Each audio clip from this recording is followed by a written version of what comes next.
Hello பசங்களா, good evening பசங்களா. எப்படி இருக்கீங்க எல்லாரும்? நல்லா இருக்கீங்களா? All good. ரொம்ப ரொம்ப சந்தோஷமாக இருக்குது உங்களை எல்லாரையும் மறுபடியும் சந்திக்கிறதுல. எஸ், உங்களோட ஹாஃப் இயர்லி எக்ஸாம் எல்லாம் நெருங்கிட்டு இருக்குங்க. ஸோ அதனால் ஒன் ஷாட் எல்லாம் வந்து நாங்கள் எல்லோரும் செட்டாக ரெடியாக பர்ஃபெக்ட் ஒன் ஷாட் கூட வந்துட்டு இருக்கோம். ஸோ கோஆர்டினேஷன் காம்பவுண்டோட ஒரு பார்ட் நம்ம ஆல்ரெடி ஹாய் பூவிஷாந்த். பூவிஷாந்த், என்னோட ஏவி கிளியரா? ஆடியோ வீடியோலாம் பர்ஃபெக்டாக இருக்கா பூவி? எஸ். ஸோ வணக்கம் கைஸ், எல்லோரும் வாங்க. எல்லோரும் வந்து ஃப்ரெண்ட்ஸ் எல்லாம் அழைச்சிட்டு வாங்க. உங்கள் கிளாஸ்மேட்ஸுக்கெல்லாம் இன்ஃபர்மேஷன் கொடுங்க. நம்ம வீடியோவோட லிங்கை ஷேர் பண்ணுங்கள். Let them come. நம்ம வந்து ஒன்றா படிக்கலாம். கோஆர்டினேஷன் காம்பவுண்டோட பார்ட் 1 நம்ம எடுத்திருக்கோம், டிஸ்கஸ் பண்ணியிருக்கோம். பேசிக் டேர்ம்ஸ் எல்லாமே பேசியாச்சு, லிகேண்ட்ஸை பற்றி எல்லாம் பேசியாச்சு. ஆனால் 3 தியரி இருக்குது அந்த சாப்டரில், மேஜரான 3 தியரி. அதை வந்து நம்ம பார்ட் 2க்காக தேங்க்யூ பூவிஷாந்த், பார்ட் 2க்காக வச்சோம்ல. 3 தியரி, ஒன்று வர்னர் தியரி, ஒன்று விபிடி, இன்னொன்று சிஎஃப்டி, அவ்வளோதான். ஸோ இந்த 3 டாபிக் தான் இன்றைக்கி நான் கவர் பண்ண போகிறேன். Only 3 topics. ஆனால் அந்த 3 டாபிக்ஸில் இனிமேல் எந்த கொஸ்டின் வந்தாலும் உங்களால் ஆன்சர் பண்ணுற அளவுக்கு அதில் இம்பார்ட்டண்ட்டான எல்லா விஷயத்தையும் இன்றைக்கி டிஸ்கஸ் பண்ண போகிறேன். From the scratch. So are you ready guys? நீங்கள் எல்லோரும் ரெடியா? அப்படின்னா வாங்க, டக்கு நம்ம ஆரம்பிக்கலாம். எஸ் பசங்களா, and there is a good news. Independence டேக்கு சைலம் வந்து உங்களுக்கு ஏதாவது தரணும்ல. ஸோ சைலத்தோட ஆன்லைன் கோர்சஸான வெட்ரி அண்ட் தளபதியோட பர்ச்சேஸ் பண்ணும்போது உங்களுக்கு 10% டிஸ்கவுண்ட் கூப்பன் கோடு இருக்குது, FTE10. ஆல்ரெடி அதோட டேட் முடிஞ்சதான நிறைய ஸ்டூடெண்ட்ஸ் வந்து அதை ப்ராப்பரான டைமில் வந்து யூஸ் பண்ணலை. அதனால் அதை எக்ஸ்டெண்ட் பண்ணியிருக்கோம் அப் டு 23rd வரைக்கும் எக்ஸ்டெண்ட் பண்ணியிருக்கோம். So you can purchase our Vetri and Thalapathi batch with discounted price up to 23rd of this month. So இனிமேல் ஒரே ஒரு நாள் தான் இருக்குது, நாளைக்கு தான் 23rd. ஸோ யாரெல்லாம் ரெடியாக இருக்காங்களோ, யாரெல்லாம் அந்த ஜாயின் பண்ணலான்னு ஒரு ஐடியாவில் இருக்காங்களோ உடனே ஜாயின் பண்ணுங்கள், டைம் வேஸ்ட் பண்ணிடாதீங்க. ஓகே. அண்ட் நம்ம லாஸ்ட் இயர் டாப்பர்ஸை பற்றியெல்லாம் உங்களுக்கு தெரியும். நீட் ஆகட்டும், ஜேஇ ஆகட்டும், அதே மாதிரி நம்ம போர்டு எக்ஸாம் ஆகட்டும், பசங்களாம் நல்ல ரிசல்ட் எடுத்திருக்காங்க. Hi Divya, good evening Divya. Thank you. Good evening for coming. And வாங்க எல்லோரும் சீக்கிரமாக வாங்க, எல்லோரும் வாங்க. எஸ். ஸோ பசங்களோட ரிசல்ட் எல்லாம் உங்களுக்கும் அதே மாதிரி எடுக்கணும்னா சைலத்தோட ஆன்லைன் ஆஃப்லைன் பிளாட்ஃபார்ம்ஸ் உங்களை சப்போர்ட் பண்ணுறதுக்காக ரெடியாக இருக்கும். வி ஹாவ் ஆஃப்லைன் ப்ரோக்ராம் தலா ப்ரோ அண்ட் தளபதி ப்ரோ. அதே மாதிரி ஆன்லைனில் எங்களுக்கு தளபதி பேட்சும் இருக்குது. So apart from YouTube we are also provide so many courses, okay, online and offline. So கண்டிப்பாக அதில் வந்து சிஸ்டமேட்டிக்கான ஒரு அப்ரோச் இருக்குது. எவ்ரிதிங் ஃப்ரம் த ஸ்க்ராட்ச் வந்து நாம் எடுத்துகிட்டு அந்த டாப்பர் லெவலுக்கு கொண்டு போகிறோம். ஸோ நீங்களும் அதே மாதிரி ஒரு ஸ்டூடெண்ட்டு அந்த மாதிரி ரிசல்ட் எடுக்கணும்னு நீங்கள் ஆசைப்படுறீங்கன்னா you can also make use of this. Yes பசங்களா. So we have online offline program for different courses. Yes, நம்ம ஆரம்பிக்கலாமா? நம்மளோட செஷன் ஆரம்பிக்கலாமா? இன்றைக்கி கோஆர்டினேஷன் காம்பவுண்ட்ஸ் யாருக்கெல்லாம் டஃப்பான சாப்டர்னு சொல்லிவிடுங்க, கமெண்டில் சொல்லிவிடுங்க. ஆனால் நம்மளோட கோஆர்டினேஷன் காம்பவுண்டோட பார்ட் 1 அப்புறம் இந்த பார்ட் 2 இது ரெண்டும் பார்த்ததுக்கப்புறம் டஃப்பாக இருக்க மாட்டேன். It will be very easy chapter. Okay. So part 1ல் நம்ம என்னென்ன டிஸ்கஸ் பண்ணியிருக்கோம்? பேசிக் டேர்ம்ஸ், லிகாண்ட்னா என்ன, சென்ட்ரல் மெட்டல்னா என்ன, coordination number, oxidation number, denticity, monodentate, bidentate, chelation, EDTA, counter ion, coordination entity, cationic complex, anionic complex, neutral complex, double salt, complex salt, கரெக்டாக, isomerism, structural and stereo, then nomenclature, IUPAC nomenclature எல்லாமே discuss பண்ணியாச்சு. But 3 theory மட்டும்தான் பெண்டிங்கில் இருக்குது. சொன்ன மாதிரி Werner, VBT and CFT. So first of all நம்ம Werner theory தான் டிஸ்கஸ் பண்ண போகிறேன். பட் அதுக்கு முன்னாடி எல்லாரும் நம்ம சேனலை சப்ஸ்கிரைப் பண்ணாதவங்க யாராவது இருந்துச்சுன்னா உடனே சேனலை சப்ஸ்கிரைப் பண்ணுங்க, பெல் ஐக்கனையும் ப்ரெஸ் பண்ணிவிடுங்க. ஸோ தட் இனிமேல் இந்த சேனலில் இருக்கிற யூஸ்ஃபுல்லான கண்டென்ட் எதுவுமே உங்களுக்கு மிஸ் ஆகக்கூடாது. ஓகே, அப்படின்னா எஸ் ஆரம்பிக்கலாமா? வெர்னர் தியரி பசங்களா வெர்னர் தியரி வந்து 3 தியரின்னு சொன்னேன்ல, அதில் என்ன சொல்கிறது, ஒரு ப்ரிமேச்சரான தியரி தான் வெர்னர் தியரி. ஃபஸ்ட்டாக கோஆர்டினேஷன் காம்பவுண்ட்ஸை பற்றி ஆல்ஃப்ரட் வெர்னர் அந்த சயின்டிஸ்ட் வந்து கொஞ்சம் தியரட்டிக்கல் ஆஸ்பெக்ட்ஸை சொல்லியிருக்காங்க. அதில் எல்லாமே பர்ஃபெக்டாக 100% அக்யூரேட் எல்லாம் கிடையாது. இருந்தாலும் வெர்னர் சொன்னதை நாம் மதிக்கணும், அந்த போஸ்ட்லெட்ஸை நம்ம படிக்கணும். ஏன்னா எக்ஸாமுக்கு கேட்குறாங்க, அதிலிருந்து நமக்கு மார்க் எடுக்கணும். கரெக்டா? அப்போ வெர்னர் என்னென்ன சொல்லியிருக்காங்க, மெயினாக வெர்னர் வந்து சொன்னது கோஆர்டினேஷன் காம்ப்ளெக்ஸில், பசங்களை நல்லா கேட்டுக்கோங்க, கோஆர்டினேஷன் காம்ப்ளெக்ஸில் ஒரு சென்ட்ரல் மெட்டல் ஆட்டம் இருக்கா? இருக்குது. அந்த சென்ட்ரல் மெட்டல் ஆட்டத்துக்கு 2 types ஆஃப் லிங்கேஜஸ் இருக்குது. Central metal atom is having 2 types of லிங்கேஜஸ்னு சொன்னாங்க. என்ன சொன்னாங்க? சென்ட்ரல் மெட்டல் ஆட்டத்துக்கு 2 types ஆஃப் லிங்கேஜ், 2 லிங்கேஜ் இருக்குது சென்ட்ரல் மெட்டல் ஆட்டத்துக்குன்னு சொன்னாங்க. 2 லிங்கேஜ். அது என்ன 2 லிங்கேஜ்? அதுக்கு அவங்க சொன்ன பேர் என்ன தெரியுமா? ஒரு லிங்கேஜோட பேர் வந்து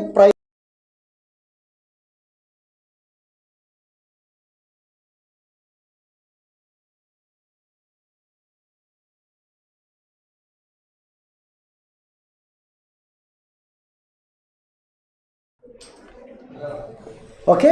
சென்ட்ரல் மெட்டல் ஆட்டத்துக்கு 2 விதமான வேலன்சி இருக்காங்க. ஒன்று பிரைமரி வேலன்சி, இன்னொரு லிங்கேஜ் என்ன, அதுக்கு பேர் செகண்டரி வேலன்சி. ஸோ இதுதான் வெர்னரோட மோஸ்ட் இம்பார்ட்டண்ட்டான postulates. According to Werner, in a coordination complex the central metal atom is having 2 types of valencies or 2 types of linkages, primary valency and secondary valency. அப்புறம் இந்த primary வேலன்சின்னா என்ன, secondary வேலன்சின்னா என்னன்னு மட்டும் நம்ம படித்தா போதும். அவ்வளோதான் வெர்னர் தியரி இருக்குது. ஸோ வெர்னர் சொல்கிறாங்க primary valency is nothing but oxidation number.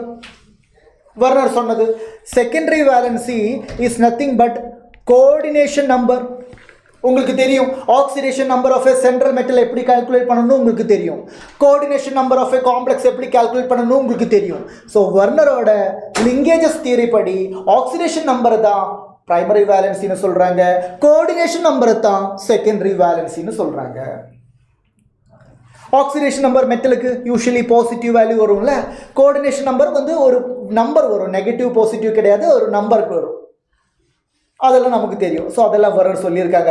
அப்புறம் வெர்னர் சொல்கிறாங்க என்ன சொல்கிறாங்க, வெர்னர் சொல்கிறாங்க பிரைமரி வேலன்சி இருக்குல்ல, பிரைமரி வேலன்சி அயனைசபிள் வேலன்சி. அயனைசபிள்னா அந்த காம்ப்ளெக்ஸ்லேருந்து டிசோசியேட் ஆகி போகும், அதுதான் அயனைசபிள். அதனால தான் ஆக்சிடேஷன் நம்பர் வேரி ஆகுது. அயனைசபிள் வேலன்சி ஆனதுனால தான் ஆக்சிடேஷன் நம்பர் வேரி ஆகும். ஆனால் செகண்டரி வேலன்சி நான் அயனைசபிள்னா என்ன அர்த்தம்? அப்போ அந்த செகண்டரி வேலன்சி ஃபிக்ஸடாக இருக்கும்னு அர்த்தம். That is why coordination number of a central metal atom is fixed. Coordination number மாறாது, ஆக்சிடேஷன் நம்பர் மாறும். கிளியரா? இது புரியுதா பசங்களா? அடுத்தது என்னன்னு பார்த்தீங்கன்னா பசங்களை நல்லா பாருங்க. பிரைமரி வேலன்சி இருக்குல்ல, வெர்னர் சொல்றாங்க பிரைமரி வேலன்சியை காம்பன்சேட் பண்றதுக்கு அங்க ஆனயோன்ஸ் இருப்பாங்க. ஆனயோன்ஸ்னா என்ன? ஆனயோன்ஸ்னா negative அயோன்ஸ். According to Werner, primary valencies are compensated by or satisfied by anions or negative ions. Secondary வேலன்சியை அப்போ யார் சாட்டிஸ்ஃபை பண்ணுறாங்கன்னு கேட்டால் secondary valencies are satisfied by sometimes anions ஆகலாம், சம்டைம்ஸ் நியூட்ரல் ஸ்பீஷீஸ் ஆகலாம், அப்படியெல்லாம் சொல்கிறாங்க. Yes clear? Yes Puvishath, yes Divya. அப்போது வெர்னரோட தியரி இவ்வளவுதான் பசங்களா. சென்ட்ரல் மெட்டல் ஆட்டத்துக்கு 2 விதமான லிங்கேஜ் இருக்குது, பிரைமரி வேலன்சி, செகண்டரி வேலன்சி. அப்புறம் அந்த பிரைமரி வேலன்சியை பற்றி படிங்க, செகண்டரி வேலன்சியை பற்றி படிங்க, அவ்வளோதான். இன்னொரு விஷயம் இருக்குது, நான் 1 by 1 நான் சொல்கிறேன். பிரைமரி வேலன்சி பசங்களா, பிரைமரி வேலன்சி இருக்குல்ல, பிரைமரி வேலன்சி அயனைசபிள் தானே? ஆமாம். அப்போ அது வந்து டைரக்ஷனல் நேச்சர் கிடையாது, நான் டைரக்ஷனல். பிரைமரி வேலன்சிக்கு ஒரு ப்ராப்பர் டைரக்ஷனல்லாம் கிடையாது, நான் டைரக்ஷனல். அப்படி நான் டைரக்ஷன் ஆனதுனால அது ஜாமெட்ரி டிசைட் பண்ணாது. It does not does not decide the geometry, does not decide the geometry, it does not decide the geometry. ஆனால் secondary valency இருக்குல்ல, secondary valency compensated by coordination number. Secondary valencies are directional in nature. Secondary valencies are directional in nature. அதனால இந்த secondary valency வச்சு தான் ஒரு coordination complex ஓட geometry square planar, octahedral, tetrahedral அப்படியெல்லாம் நம்ம சொல்றோம்ல, அது எதை வச்சு சொல்றேன்? Based on the secondary valency வச்சு தான் சொல்றோம். இந்த secondary valency is directional nature, geometry சொல்றாங்க, அதுதான் நம்ம ligands, அதுதான் நம்ம ligands. ஆனா வர்னருக்கு அது ligand எல்லாம் சொல்லல. வர்னரை பொறுத்த வரைக்கும் primary valencyயும் secondary valencyயும் மட்டும்தான் இருக்கு. கிளியரா பசங்களா? கிளியரா? எல்லா பாயிண்ட்டும் கிளியரா? இப்போ நான் இங்கே எக்ஸ்பிளைன் பண்ண 1 by 1 பாயிண்ட் இருக்குல்ல, அதெல்லாம் இங்கே ஒரு டேபிள் ஃபார்மேட்டில் கொடுத்துருக்காங்க. பார்க்கலாமா? எல்லாமே எக்ஸ்பிளைன் பண்ணியிருக்கோம். பார்க்கலாமா? First point, primary valency, secondary valency. Primary valency தான் ஆக்சிடேஷன் நம்பர், செகண்டரி வேலன்சி தான் கோஆர்டினேஷன் நம்பர், மறந்துடாதீங்க. இந்த பிரைமரி வேலன்சியும் செகண்டரி வேலன்சியும் யாருக்கு இருக்கு? சென்ட்ரல் மெட்டல் ஆட்டத்துக்கு இருக்கு. அடுத்த point, primary valency ionisable, secondary valency non ionisable. அதனால ஆக்சிடேஷன் நம்பர் சேஞ்ச் ஆகும், கோஆர்டினேஷன் நம்பர் ஃபிக்ஸடா இருப்பேன். அடுத்தது பிரைமரி வேலன்சி நான் டைரக்ஷனல், அதனால ஜாமெட்ரியில் இன்ஃப்ளூயன்ஸ் இல்லை, டசன்ட் டிசைட் ஜாமெட்ரி. செகண்டரி வேலன்சிக்கு டைரக்ஷன் இருக்குது, டைரக்ஷன் இருந்தால் அதுக்கு ஒரு ப்ராப்பர் ஜாமெட்ரியும் இருக்கும். அப்புறம் primary valency compensated by anion, anions means negative ion. Secondary valency satisfied by ligand, ligand நியூட்ரலாக இருக்கலாம், பாசிட்டிவ் ஆகலாம், நெகட்டிவ் ஆகலாம்.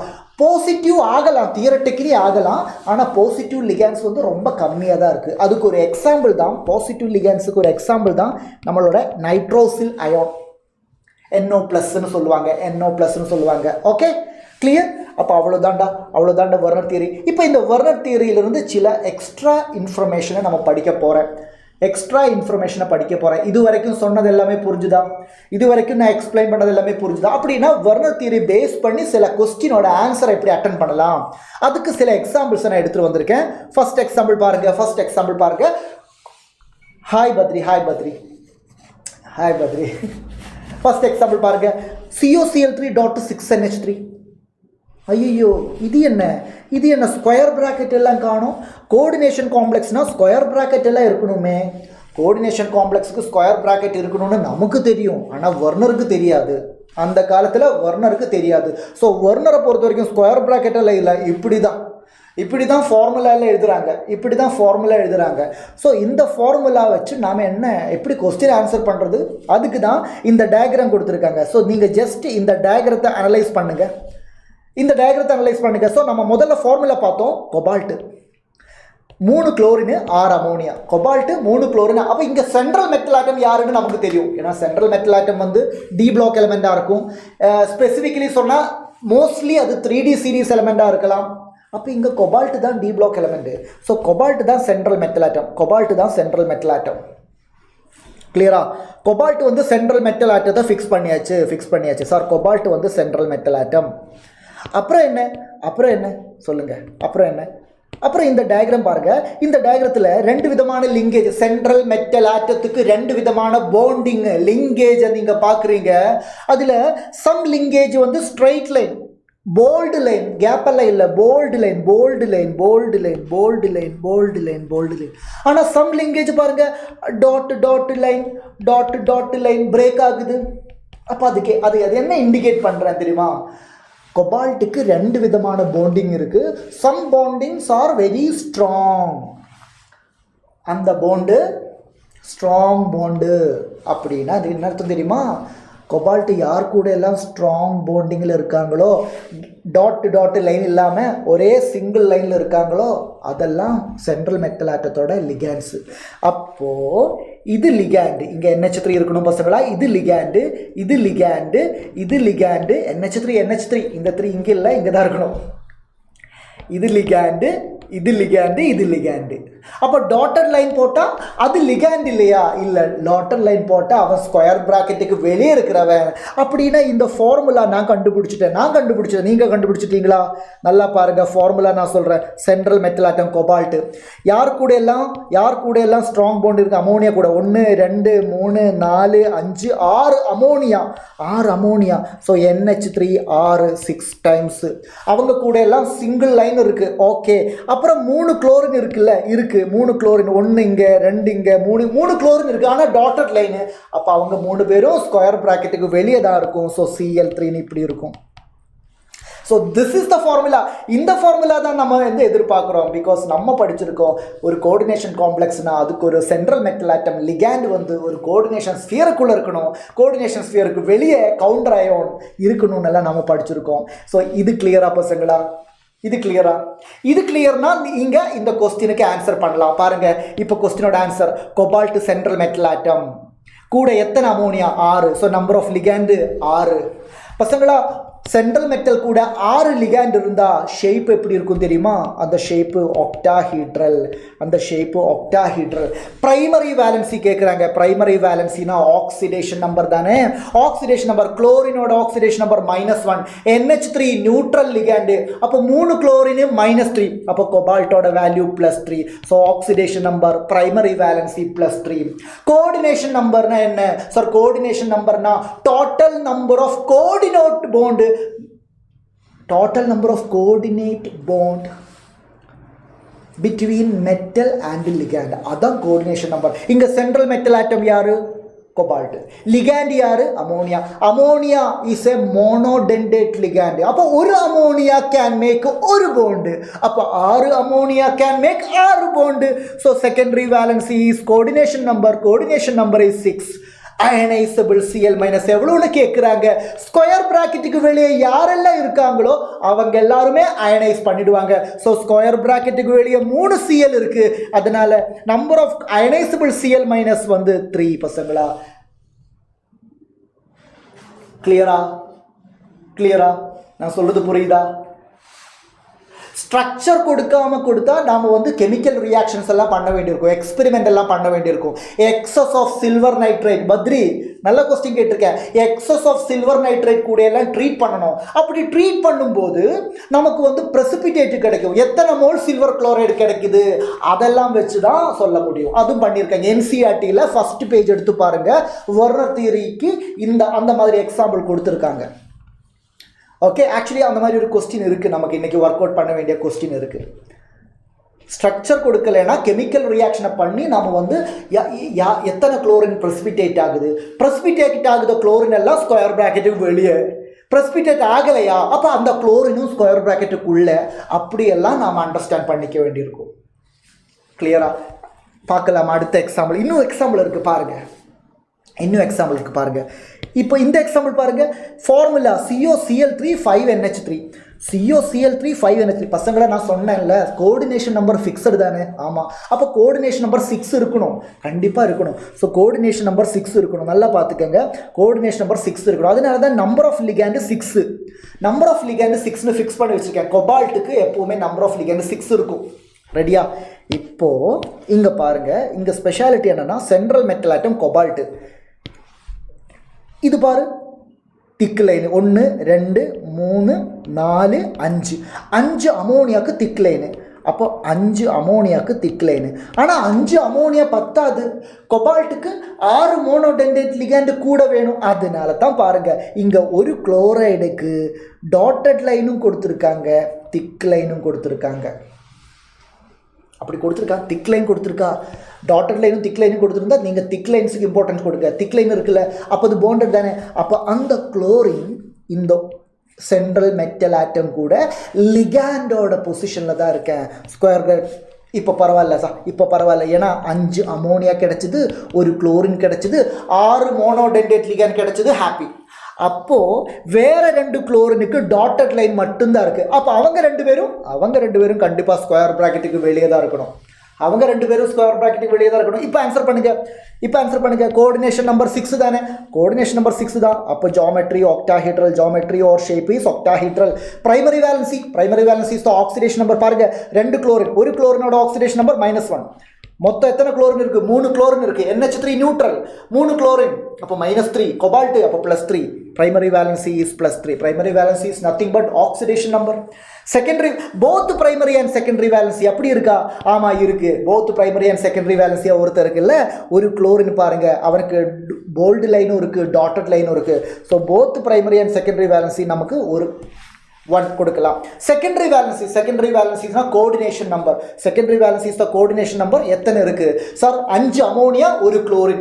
அமோனியாவும் மோனோடென்டேட் லிகாண்ட் தான், குளோரினும் மோனோடென்டேட் லிகாண்ட் தான். அப்போ 6 × 1 coordination number is 6. Ionisable Cl மைனஸோட நம்பர் கம்மியாகும், ஏன்னா வெளியே 2 குளோரின் தான் இருக்கு. ஸோ இங்க 2 குளோரின் தான் எழுதணும். இஸ் இட் கிளியர் பசங்களா? இது கிளியர் ஆயிடுச்சா?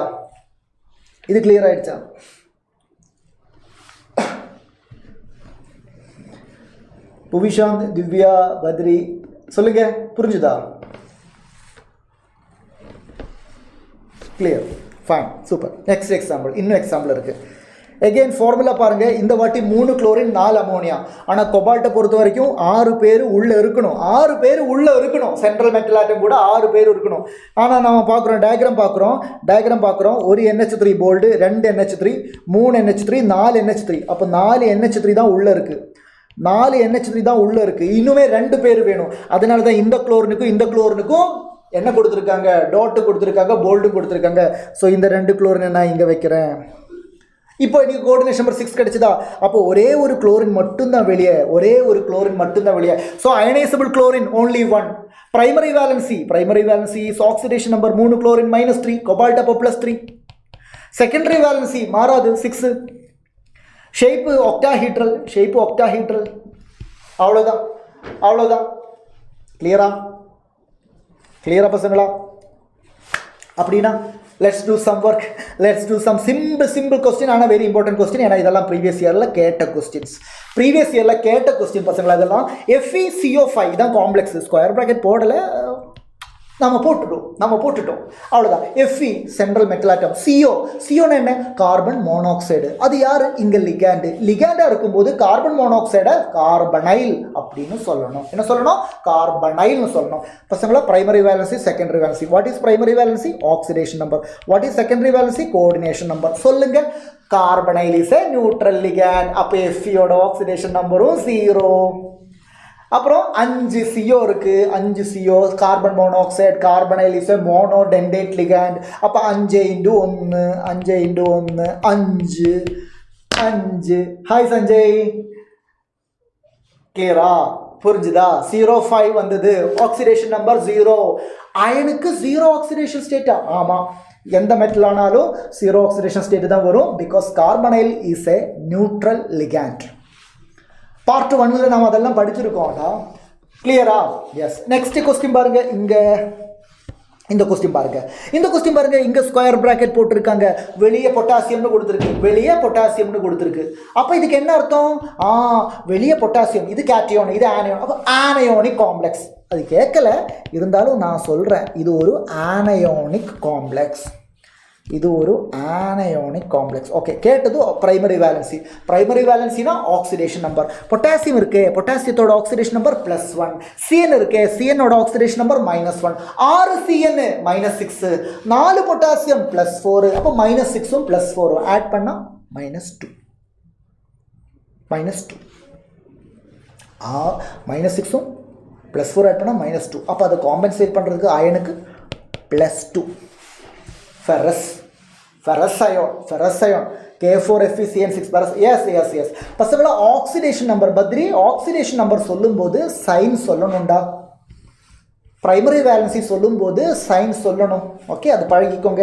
செகண்டரி வேலன்சி லிகாண்ட் தானே. 6 CN 6 × 1 6. அவ்வளோதான். Secondary valency 6. ஓகே, இது பாரு, இங்கே தான் ஸ்கொயர் ப்ராக்கெட் இருக்குது. So what is this? Sir, cation இருக்க வேண்டிய இடத்துல ஸ்கொயர் ப்ராக்கெட் இருக்குது. So this is cationic complex. Primary valency oxidation number, secondary valency coordination number. ஒரு குளோரின் -1, NH3 0.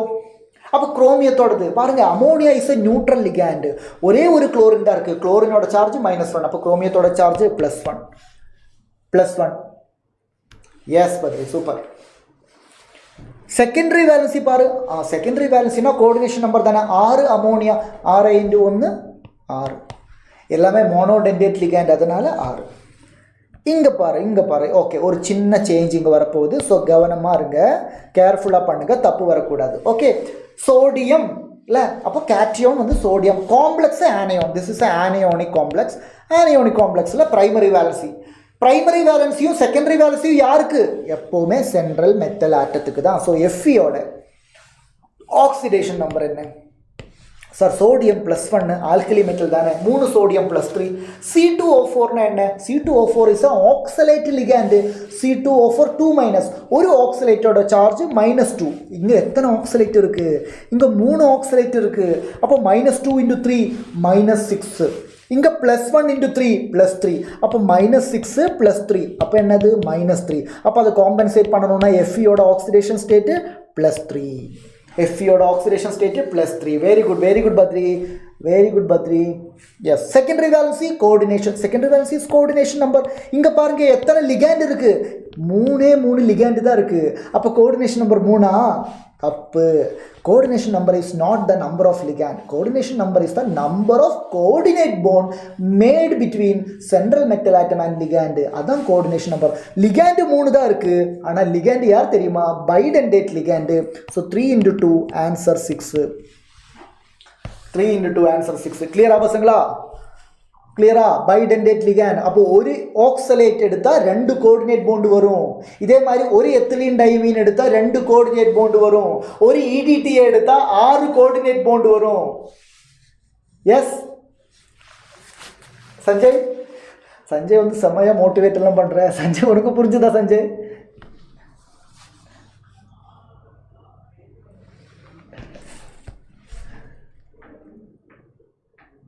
ரெடியா? போலாமா? திவ்யா கிளியரா?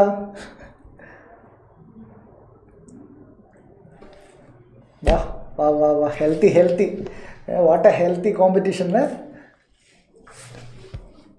பசங்கன்னா இப்படி இருக்கணும். கொடுத்து வச்சவண்ணா, என்னோட ஸ்டூடெண்ட்ஸ் தானே, கொடுத்து வச்சவண்ணா. திவ்யா ரெடி? எஸ். பாருங்க, defects of Werner theory. Werner தியரிக்கு நிறைய பிரச்சனைகள் இருக்குது. பிரச்சனைகள் என்ன இருக்குது? எல்லாமே பிரச்சனை தான். பார்க்கலாம். Does not relate the electronic metal with the formation of the மெட்டலோட எலக்ட்ரானிக் கான்ஃபிகரேஷனும் காம்ப்ளெக்ஸ் ஃபார்மேஷனுக்கும் எந்த ஒரு சம்மந்தமும் அவங்க வந்து ரிலேட்டே பண்ணலை. சென்ட்ரல் மெட்டலோட எலக்ட்ரானிக் கான்ஃபிகரேஷன், ஏன்னா நாம் இனிமேல் VBT படிக்க போகிறோம், CFT எல்லாம் படிக்கும் போதெல்லாம் அங்கே எலக்ட்ரானிக் கான்ஃபிகரேஷனை பற்றி நம்ம சொல்லுவோம். சந்தோஷம். Okay, so it does not relate the electronic configuration of the metal, அது நமக்கு சொல்லலாம். அதே மாதிரி most of the coordination complexes வந்து கலர்டாக இருக்கும். ஆனால் அந்த கலர் எதனால், அதெல்லாம் வந்து வெர்னரால் எக்ஸ்பிளைன் பண்ண முடியலை. Okay, so these are the disadvantages of Werner theory. இன்னொன்று வந்து பாருங்க, மேக்னெட்டிக் பிஹேவியர், பேராமேக்னெட்டிக், டயாமேக்னெட்டிக், இந்த மாதிரி மேக்னெட்டிக் பிஹேவியரை பற்றியும் எந்த ஒரு எக்ஸ்பிளனேஷனும் வெர்னரால் தர முடியலை. ஸோ ஜஸ்ட் படித்து பாருங்கள், நம்ம மெமரியில் இருக்கும். அதுதான். It could not explain the directional nature of bonds in coordination compound. ஏன் some bonds are directional இருக்கேன், some bonds are non-directional, அதை வந்து ப்ராப்பராக எக்ஸ்பிளைன் பண்ண முடியலை. தட் மீன்ஸ் ஜாமெட்ரி எப்படி வருதுன்னு ப்ராப்பராக எக்ஸ்பிளைன் பண்ணலை. இந்த மாதிரி நிறைய பிரச்சனைகள் இருக்குது. ஓகே, ஸோ அவ்வளோதான். Let's move to VBT second theory. Today second theory VBTக்கு போகலாமா? ரெடியா? வேலன்ஸ் பவுண்ட் தியரிக்கு படிக்கிறதுக்கு ரெடியாக இருக்கா? வேலன்ஸ் பவுண்ட் தியரி படிக்கிறதுக்கு ரெடியாக இருக்கா? சொல்லுங்கள். வேலன்ஸ் பவுண்ட் தியரி படிக்கிறதுக்கு ரெடியாக இருக்கீங்களா? Tell me.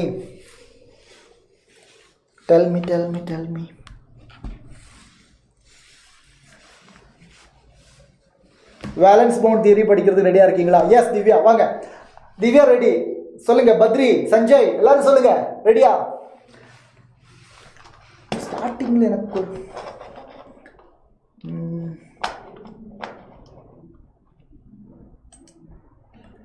ரெடி? ஓகே, எனக்கு VBT தெரியாது சார். படிச்சுடுவோம், படிச்சுட்டா போச்சு, no problem. Hi Nandini. VBT Sanjay ஒன்றும் இல்லைடா, VBT ஒன்றும் இல்லை, அவ்வளோதான். பாரு நீங்கள் ஹாய் நீங்கள் கெமிக்கல் பவுண்டிங் சாப்டர் 11th அங்கே VBT படிச்சிருக்கோம், ஞாபகம் இருக்கா? VBT. ஹாய் ஸ்ரேயஸ், அங்கே VBT படிச்சிருக்கேன். அங்கே நாம் கோவாலன் பாண்டிங்குக்கு நிறைய தியரி படித்தோம். அதில் இம்பார்ட்டண்ட்டான ஒரு தியரி தான் VBT, ஞாபகம் இருக்கா? ஆர்பிட்டல் ஓவர்லேப் ஆகும், சிக்மா போண்டு, பை போண்டுன்னெல்லாம் VBTயை பற்றி கதையாக படிச்சிருந்தோம். அந்த VBT தியரியை நம்ம இங்கேயும் யூஸ் பண்ணுறோம். ஏன் தெரியுமா? ஏன்னா இங்கே இருக்கிற bond coordinate bond is also a type of covalent bond. Coordinate bond is also a type of covalent bond. So VBT-யை நாம் இங்கே படிக்கிறோன்னா அதுக்கு என்ன காரணம்? காம்ப்ளெக்ஸில் இருக்கிற போண்டு அது ஒரு கோவாலன் போண்டு. சார் கோஆர்டினேட் போண்டு தானே? கோஆர்டினேட் போண்டு தான், ஆனால் ஃபார்ம் ஆனதுக்கப்புறம் கோஆர்டினேட் போண்டும் கோவாலன் போண்டும் ஒரே மாதிரி தான். Once the bond is formed, it is more or less covalent bond. Sir எந்த நோட்ஸும் கிடைக்க மாட்டேங்குது சார். நந்தினி அப்படியா? நம்ம வாட்ஸ்அப் சேனலில் இருக்க எல்லா நோட்ஸும் 11th போர்டு எக்ஸாம் இல்லை சார், நான் படிக்கல. பரவாயில்ல, இப்போ இதை படிக்கலாம். நமக்கு 11th ரிவிஷன் அப்புறம் பண்ணிக்கலாம். ஓகே நந்தினி, கண்டிப்பாக வாட்ஸ்அப் சேனல் நம்ம நோட்ஸ் எல்லாம் அவைலபிளாக இருக்குது.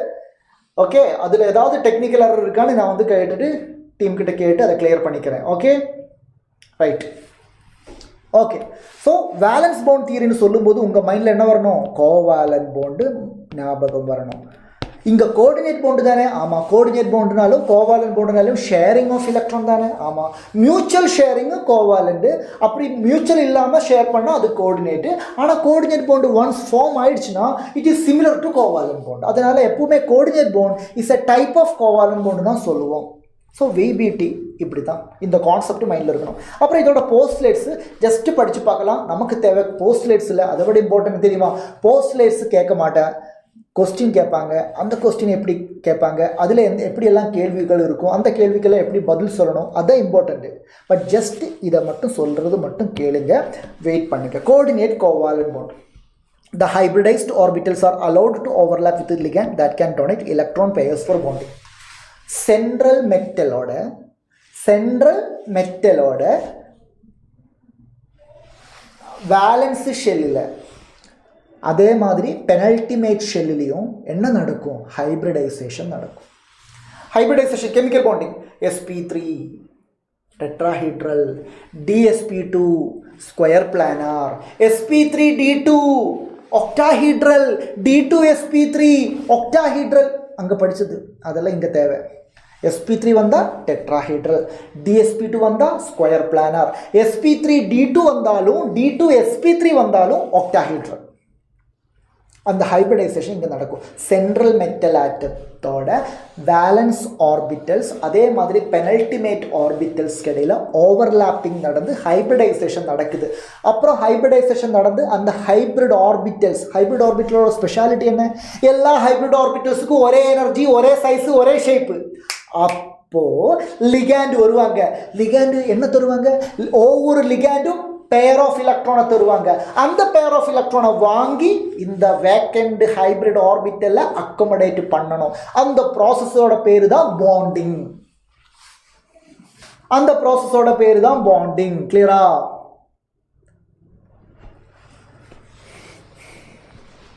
அல்ல சஞ்சய் என்ன பண்ணுங்க, இப்போ நம்ம வந்து இப்போ ஸ்கூலில் நடத்துறது அதே மாதிரி நம்ம நடத்துறது சாப்டர்லாம் அது படிங்க. சைட் பை சைடாக கொஞ்சம் கொஞ்சமாக 11th சாப்டர் ரிவைஸ் பண்ணுங்க. ஓகே, நம்ம ஒன் ஷாட் வீடியோஸ் எல்லாம் வச்சு 11th சாப்டர் ரிவைஸ் பண்ணிக்கோங்க. இனிமேல் ஃபுல் வீடியோஸ் எல்லாம் பார்க்குறதுக்கோ NCERT எடுத்து படிக்கிறதுக்கோ நமக்கு டைம் இல்லைன்னா அட்லீஸ்ட் ஒன் ஷாட் ஆகுது பாருங்கள் 11th சாப்டரோட. ஹாய் அஸ்வின் லக்ஷ்மி, கண்டிப்பாக 11th கிளாஸுக்கு வருவோம், 11th கிளாஸ் கண்டிப்பாக எடுப்போம். ஓகே, மண்டேலேருந்து ஆரம்பிக்குது கண்டிப்பாக. Okay, don't worry 11th class. Hi Krish, VS Krish, yes. பாருங்க, the metal atom or ion under the influence of ligand, ligand வரும்போது metal atomத்துக்கு இல்லாட்டி அயோனுக்கு n-1d. இந்த n-1d னா என்ன தெரியுமா? n-1d அப்படினா penultimate d orbital. outer d orbital கிடையாது, penultimate d orbital. அந்த orbital யூஸ் பண்ணிக்கலாம். இல்லாட்டி ns, np, nd. ns, np, nd னா என்ன? அதெல்லாம் outermost orbital. ns, np, nd னலாம் சொன்னா outermost. n-1 இருந்தா அது penultimate. outermostக்கு just உள்ள இருக்கிற orbital. அதெல்லாம் யூஸ் பண்ண யாரால முடியும்? central metal atomத்தோட முடியும். central metal atomத்துக்கு இருக்கிற இந்த orbitals எல்லாம் யூஸ் பண்ணலாம். எப்ப யூஸ் பண்ணலாம்? ligand வரும்போது, under the influence of ligand. கண்டிப்பா வத்ரி சஞ்சய், கண்டிப்பா Sanjay. S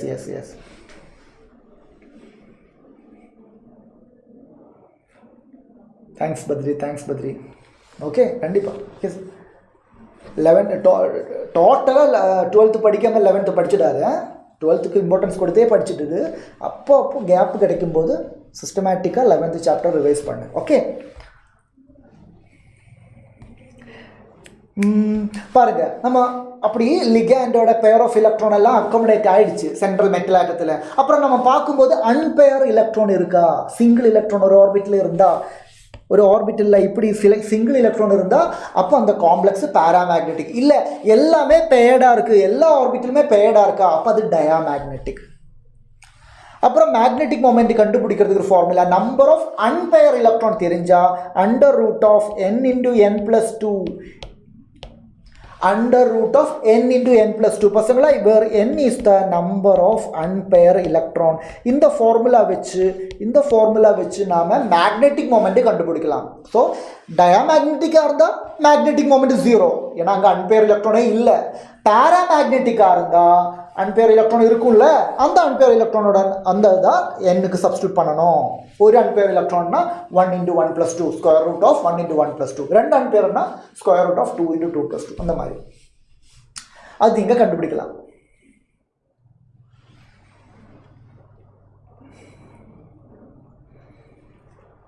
okay Ashwin. Right. hybrid orbitals of metal overlap with ligand orbitals. So பசங்களா, அவ்வளோதான்.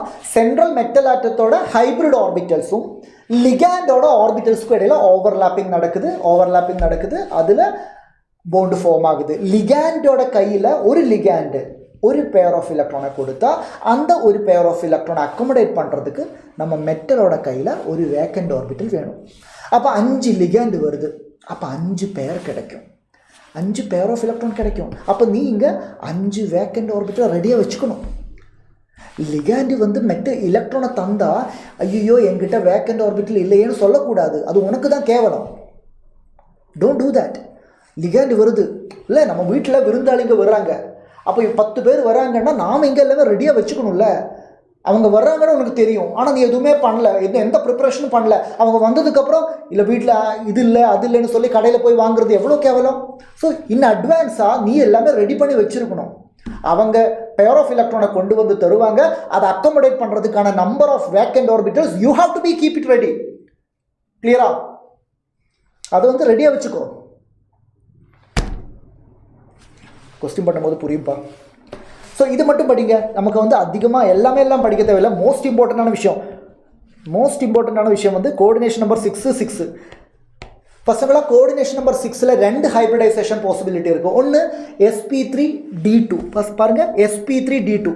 முதல்ல எஸ், அப்புறம் பி, அப்புறம் டி. sp3d2 இல்லைனா d2sp3. இதில் ஒரு விஷயம் சொல்கிறேன். இந்த sp3d2ன்னு சொல்லும்போது எஸ் ஆகட்டும், பி ஆகட்டும், டி ஆகட்டும் எல்லாமே அவுட்டர் ஆர்பிட்டல் இருக்கும். அதனால் இதுக்கு பேர் outer orbital complex, OOC, outer orbital complex. sp3d2 hybridization is a outer orbital complex hybridization. அப்போ d2sp3ன்னு சொன்னாலும் d2sp3 சொல்லும்போது எஸ்ஸும் பியும் அவுட்டரு, ஆனால் டி மட்டும் இன்னரு. நான் சொன்னேன் இல்லடா, n-1d இருக்குன்னு சொன்னேன்ல. d2sp3ல யூஸ் பண்ணுற d n-1d. d2sp3ல யூஸ் ஆகிற d n minus 1d. அப்போ n minus 1 அது அவுட்டர் கிடையாது, அது பெனல்டிமேட் தானே. ஆமாம். அப்போ இந்த மாதிரி கான்ஃபிகரேஷன் வந்தால் அதுக்கு இன்னர் ஆர்பிட்டல் காம்ப்ளெக்ஸ் IOCன்னு சொல்லுவாங்க. sp3d2 outer orbital, d2 sp3 inner orbital. Okay, இப்போ புரியலையா? இப்போ புரியலை, அப்போ புரியும். ஓகே, கவலைப்படாதீங்க. அப்புறம் கோஆர்டினேஷன் நம்பர் 4 வந்தால் sp3 வந்தால் டெட்ராஹீட்ரல். கோஆர்டினேஷன் நம்பர் 4க்கு இன்னொரு ஆப்ஷன் இருக்குது, dsp2. பாருங்க, இங்கேயும் முதல்ல d வந்தா அந்த d n-1d தான். ஸ்டார்டிங்லேயே d வந்தால் அந்த d கண்டிப்பாக n-1d தான். அப்போ இந்த dsp2ஐயும் நாம் என்ன சொல்லலாம்? இன்னர் ஆர்பிட்டல் காம்ப்ளெக்ஸ்னு சொல்லலாம். இன்னர் ஆர்பிட்டல் காம்ப்ளெக்ஸ்னு சொல்லலாம். அப்போ sp3 வந்து அவுட்டர் ஆர்பிட்டல் காம்ப்ளெக்ஸ்னு சொல்லலாம். ஸ்டார்டிங்கில் d வந்தால் அந்த d பெனல்டிமேட் d. ஓகே, அது மட்டும் மைண்டில் வச்சுக்கோ.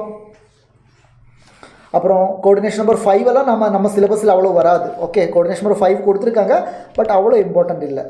நீங்கள் 4ம் 6ம் தான் படிக்கணும். மெயினாக 4ம் 6ம் தான் படிக்கணும். கொஸ்டின்ஸ் பார்க்கலாமா? வாங்க கொஸ்டின்ஸ் பார்க்கலாமா? பட் கொஸ்டின் பார்க்கறதுக்கு முன்னாடி எனக்கு ஒரு விஷயம், நீங்கள் 11th படிக்கலைன்னா கூட பரவாயில்ல, சில விஷயங்கள் படிச்சிருக்கணும்டா. பசங்களா 3D சீரீஸ் தெரியுமா?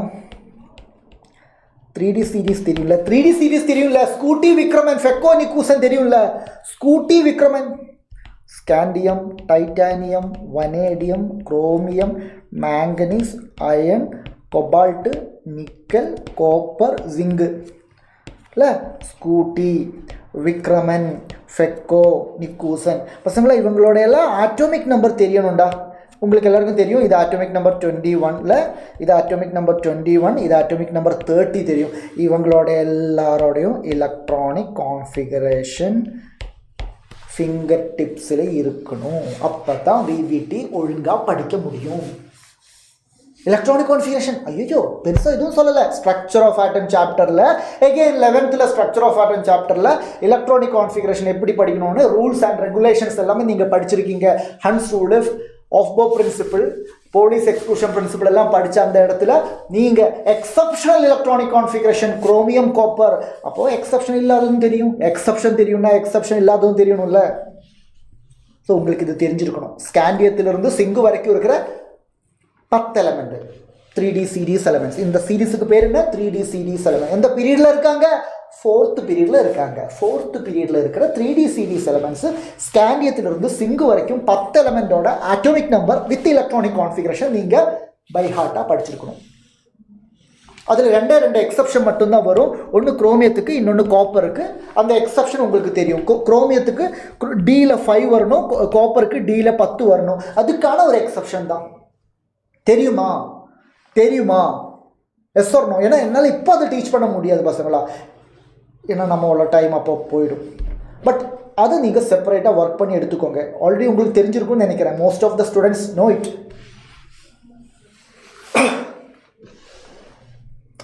சொல்லுங்க உங்கள் கமெண்ட்ஸ் சொல்லுங்கள். What do you think? Configuration நான் சொல்லணுமா?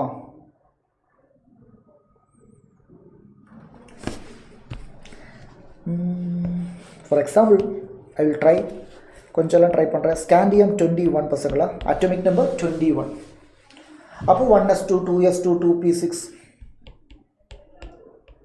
Okay, Suresh Manuel, hi Suresh, நல்லா இருக்கு. நீ எப்படி இருக்க? 1s2 2s2 2p6 3s2 3p6. 3s 3pக்கு அப்புறம் 3dயா 4s-ஆ? n+l ரூலில் படிச்சிருக்கோம். 3d இல்லை 4s வரும். 4s2 3d1. இதுதான் configuration.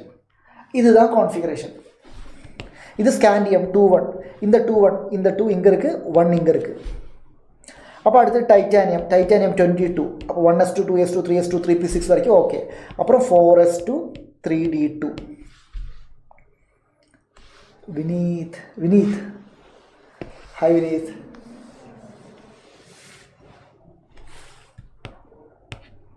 Okay, scandium titanium, vanadium 23 23 4s2 3d3. Chromium 24 4s2 3d4. தப்பு, எக்ஸப்ஷன் தானே 4s1 3d5 manganese 25 4s2 3d5 பசங்களா புரியுதா டேய் புரியுதா சொல்லுங்க கம்முன்னு இருக்காதீங்க எல்லாரும் கம்முன்னு இருக்காதீங்க சொல்லுங்க புரிஞ்சுதா ஐயோ 1 செகண்ட்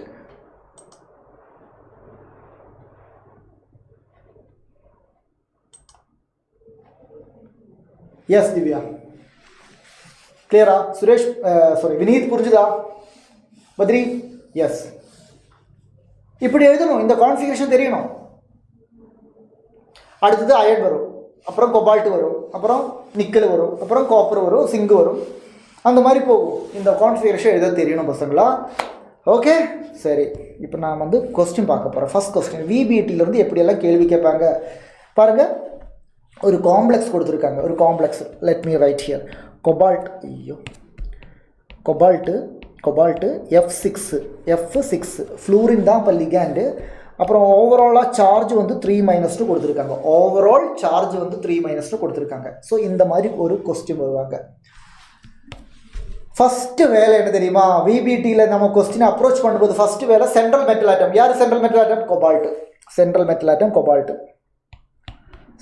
ஆட்டம் கொபால்ட் கொபால்ட்டோட atomic number iron cobalt iron 26 cobalt 27 அப்போ கான்ஃபிகரேஷன் எழுது configuration 1s2 2s2 2p6 3s2 3p6 4s2 3d7 sir இதுதான் சார் கான்ஃபிகரேஷன் ஓகே சந்தோஷம் கொபால்ட்டோட கான்ஃபிகரேஷன் கரெக்டு அப்புறம் என்னோட கொஸ்டின் வந்து இந்த காம்ப்ளெக்ஸில் கொபால்ட்டோட ஆக்சிடேஷன் நம்பர் என்ன ஆக்சிடேஷன் நம்பர் ஒரு கொபால்ட்டா ஆமாம் சார் அப்போ எக்ஸ் 6 ஃப்ளூரினா ஆமாம் சார் அப்போ 6 × -1 ஓவரால் சார்ஜ் -3 ஆமாம் சார் அப்போ X -6 is equal to -3 X is equal to -3 + 6 so oxidation number +3 அப்போ கொபால்ட்டோட ஆக்சிடேஷன் நம்பர் என்ன சார் கொபால்ட்டோட ஆக்சிடேஷன் நம்பர் +3 அப்படின்னா கொபால்ட் +3 கான்ஃபிகரேஷன் எழுது கொபால்ட்டோட கான்ஃபிகரேஷன் எழுதியிருக்கேன் இப்போ கொபால்ட்லேருந்து 3 எலக்ட்ரானை வெளியே போகணும்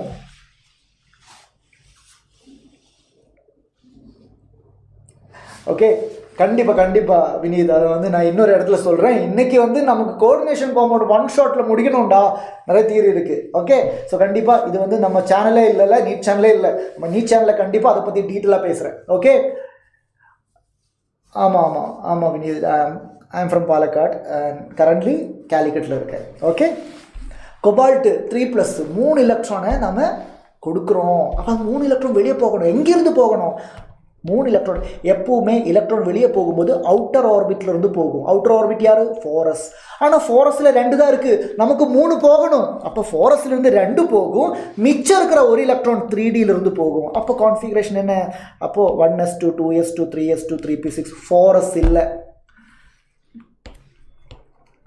எழுதுறேன் 1s2 2s2 2p6 3s2 3p6 4sல 2 electron போயிட்டேன் 4s 0 ஆயிட்டேன் 3dல இருந்து ஒரு எலக்ட்ரானும் போயிட்டேன் ஸோ 3d 6 கிளியரா இது புரிஞ்சுதா கொபால்ட்டோட கான்ஃபிகரேஷன் நான் எழுதுகிற முறை புரிஞ்சுதா 3d 6 கொபால்ட்டு 3d 6 இது வரைக்கும் ஓகேவா ஓகே நமக்கு தேவை இதுதான் இந்த 3d 6 இப்போ நான் பாருங்கள் 3d டி சப்ஷெல்லில் 5 ஆர்பிட்டல்ஸ் இருக்குல்ல எழுத போகிறேன் பார்த்துக்கோங்க 1 2 3 4 5 5 இது யார் 3dக்கு அப்புறம் யார் இருக்கும் 4s ஒரு ஆர்பிட்டல் 4sக்கு அப்புறம் யார் இருக்கும் 4p 3 ஆர்பிட்டல் அதுக்கப்புறம் யார் இருக்கும் 4d புரிஞ்சுதா 3d 4s 4p 4d இப்படி எழுதுங்க சார் 4s 4p 4d எல்லாம் 4s 4p 4d எல்லாம் கான்ஃபிகரேஷன் இல்லையே இல்லை இருந்தாலும் இப்படி எழுதணும் லாஸ்ட் நீ எழுதுனது 3D6 அது இருக்கா? அது இருக்குது, அது எழுதிக்கோ. அதிலிருந்து ஆரம்பி 3D6க்கு அப்புறம் 4S இருக்கும்ல, வேக்கண்டாக தான் இருக்கட்டும். 4P இருக்கும், 4D இருக்கும், இப்படி எழுது. இப்போது உன்னோட கான்ஃபிகரேஷனில் 3Dயில் எத்தனை எலக்ட்ரான் இருக்குது சார்? 3Dயில் எனக்கு 6 எலக்ட்ரான் இருக்குது சார். அப்போ அந்த 6 எலக்ட்ரானை ஃபில் பண்ணு. According to Hund's rule of maximum multiplicity எல்லா டீஜெனரேட் ஆர்பிட்டலையும் ஒவ்வொரு எலக்ட்ரானை கொடுக்கணும். ஸோ 1 2 3 4 5 மிச்சம் ஒரு எலக்ட்ரான் இருக்குது. அப்போ அதை வந்து இப்படி பேர் பண்ணிக்கலாம். இதுதான் 3D6. இதுதான் 3D6. புரிஞ்சுதா? இப்போது இம்பார்ட்டண்ட்டான ஒரு விஷயம், இது வரைக்கும் சொல்லாத ஒரு விஷயம் நான் சொல்ல போகிறேன். நம்ம காம்ப்ளெக்ஸில் இது வரைக்கும் நான் இந்த கொஸ்டினில் கொபால்ட் என்ன, கொபால்ட்டோட ஆக்சிடேஷன் ஸ்டேட் என்ன, அந்த கான்ஃபிகரேஷன் என்ன, அதைத்தானே சொல்லிட்டு இருந்தோம். முதல்ல கொபால்ட்டுக்கு கூட இருக்கிற லிகேண்டு யாருன்னு நான் உங்ககிட்ட கேட்குறேன். அப்போ நீங்கள் எல்லோரும் சொல்லுவீங்க சார் ஃப்ளூரின் தான் சார் லிகேண்டு. பசங்களா, ஃப்ளூரின் லிகேண்டை பற்றி நான் ஒரு சீக்ரெட் சொல்கிறேன், வேறு யார்கிட்டையும் சொல்லக்கூடாது. ஃப்ளூரின் லிகேண்ட் இருக்குல்ல, அது ஒரு வீக் ஃபீல்டு லிகேண்டு. அது எப்படி சார் உங்களுக்கு தெரியும்? எப்படி சார் எனக்கு தெரியும்னு நீங்கள் கேட்குறீங்களா? ஏன்னா எனக்கு விபிடி சொல்லித்தரல, விபிடியால் அது சொல்லவும் முடியாது. பட் கிறிஸ்டல் ஃபீல்டு தியரின்னு ஒரு தியரி இருக்குல்ல, அந்த தியரி படித்ததுனால அதிலிருந்து தான் எனக்கு தெரியுது fluorine is a weak field ligand. வலைக்கும் சலாம். ஹாய் நண்பா, எப்படி இருக்கேன்? கிளியர்? அப்போ fluorine is a weak field ligand, மறந்துடாதீங்க. வீக் ஃபீல்டு லிகேண்டுன்னா என்ன? அவன் வீக்கு, அதனால் சென்ட்ரல் மெட்டல் ஆட்டம் கொபால்ட்டுக்கு அவனை பார்த்தா ஒரு பயமே இல்லை. ஸ்ட்ராங் ஃபீல்டு லிகேண்டு வந்தால் பயம், ஸோ பேரிங் நடக்கும். வீக் ஃபீல்டு லிகேண்டு வந்தால் பயம் இல்லை, ஸோ பேரிங் நடக்காது. ஹாய் தளபதி. பசங்களா புரியுதா? Fluorine is a weak field ligand, அதனால் பேரிங் நடக்காது. ஸோ இங்கே இருக்கிற எலக்ட்ரான்ஸ் எல்லாமே இப்படியே இருக்கும். அப்போது 6 ஃப்ளூரின் வராங்க, 6 பேர் வராங்க. இவங்க யாரும் கண்டுக்கவே மாட்டேன், அவங்க வரட்டும். இல்லை, சில பேர் இருப்பாங்கள்ல, சில ரிலேட்டிவ்ஸு, நீங்கள் கண்டுக்கவே மாட்டேன். அவங்க வந்தாலும் நீங்கள் அப்படியே இருப்பேன், பெருசாக எதுவும் ரெஸ்பான்ஸ் கொடுக்காம. அந்த மாதிரி 6 ஃப்ளூரின் வராங்க. ஒவ்வொரு ஃப்ளூரினோட கையிலும் ஒரு பேர் ஆஃப் எலக்ட்ரான் இருக்குது. ஆனால் நீங்கள் அதெல்லாம் கண்டுக்காமல் அப்படியே இருக்க. அப்போ அவங்க என்ன பண்ணுவாங்க? நீங்கள் இருக்கிற இடத்துல எதுவும் பண்ண முடியாது, நீங்கள் அங்கே தான் உட்காந்துட்டு இருக்கீங்க. ஆனால் அந்த பக்கத்தில் கொஞ்சம் வேக்கன்ட் சேர்ஸ் இருக்குது. ஓகே, ஒரு ஃப்ளூரின் கையில் ஒரு பேர், அப்போ 6 ஃப்ளூரின் கையில் 6 பேர் வேணும். அப்போ அவங்களுக்கு 6 வேக்கண்ட் ஆர்பிட்டல் வேணும். 6 வேக்கண்ட் ஆர்பிட்டல் அவங்க தேடுறாங்க. 3Dயில் கிடைக்குமா? கிடைக்காது. 3Dயில் வேக்கண்ட் ஆர்பிட்டல் இல்லை, 4Sல் இருக்குது. ஒன்று தானே இருக்குது, 6 வேணும். அப்போ இது எடுக்கலாம், இது இப்போ 4 ஆயிடுச்சா? இது எடுக்கலாம். இப்போ எடுக்கலாம். ஒரு S 3P 2D எடுத்த 6 வேக்கண்ட் ஆர்பிட்டல் கிடைச்சிது. ஸோ இந்த 6 வேக்கண்ட் ஆர்பிட்டல்ஸ் இருக்குல்ல, இவங்க ஹைப்ரிடைஸ் ஆகுது. Intermixing of atomic orbitals of similar energy to form a set of new orbitals called hybrid orbitals. இங்கே நடந்த ஹைப்ரிடைசேஷனோட பேர் என்ன? ஒரு S 3P 2D. ஸோ ஹைப்ரிடைசேஷனோட பேர் sp3d2 ஹைப்ரிடைசேஷன். 3Dயில் யாரும் அவங்களுக்கு வேக்கண்ட் ஆர்பிட்டல் கொடுக்கல, அதனால் அவங்க 3Dயில் இருக்கிற D எடுக்கலை, 4Dயில் தான் D எடுத்திருக்கேன். ஸோ பசங்களை பாருங்கள், இப்போ 4S 4P 4D SP D எல்லாமே 4, எல்லாமே அவுட்டரு. அதனால் sp3d2 அவுட்டர் ஆர்பிட்டல் காம்ப்ளெக்ஸ். நான் சொன்னது இதனால தான். sp3d2 is outer orbital complex. இப்போ ஒரு ஃப்ளூரின்லேருந்து ஒரு பேர் கிடைக்குது. இங்கே அடுத்த பேர் எல்லா லிகாண்ட் கையிலிருந்தும் ஒவ்வொரு பேர் ஆஃப் எலக்ட்ரான் கிடைச்சு. கிளியரா?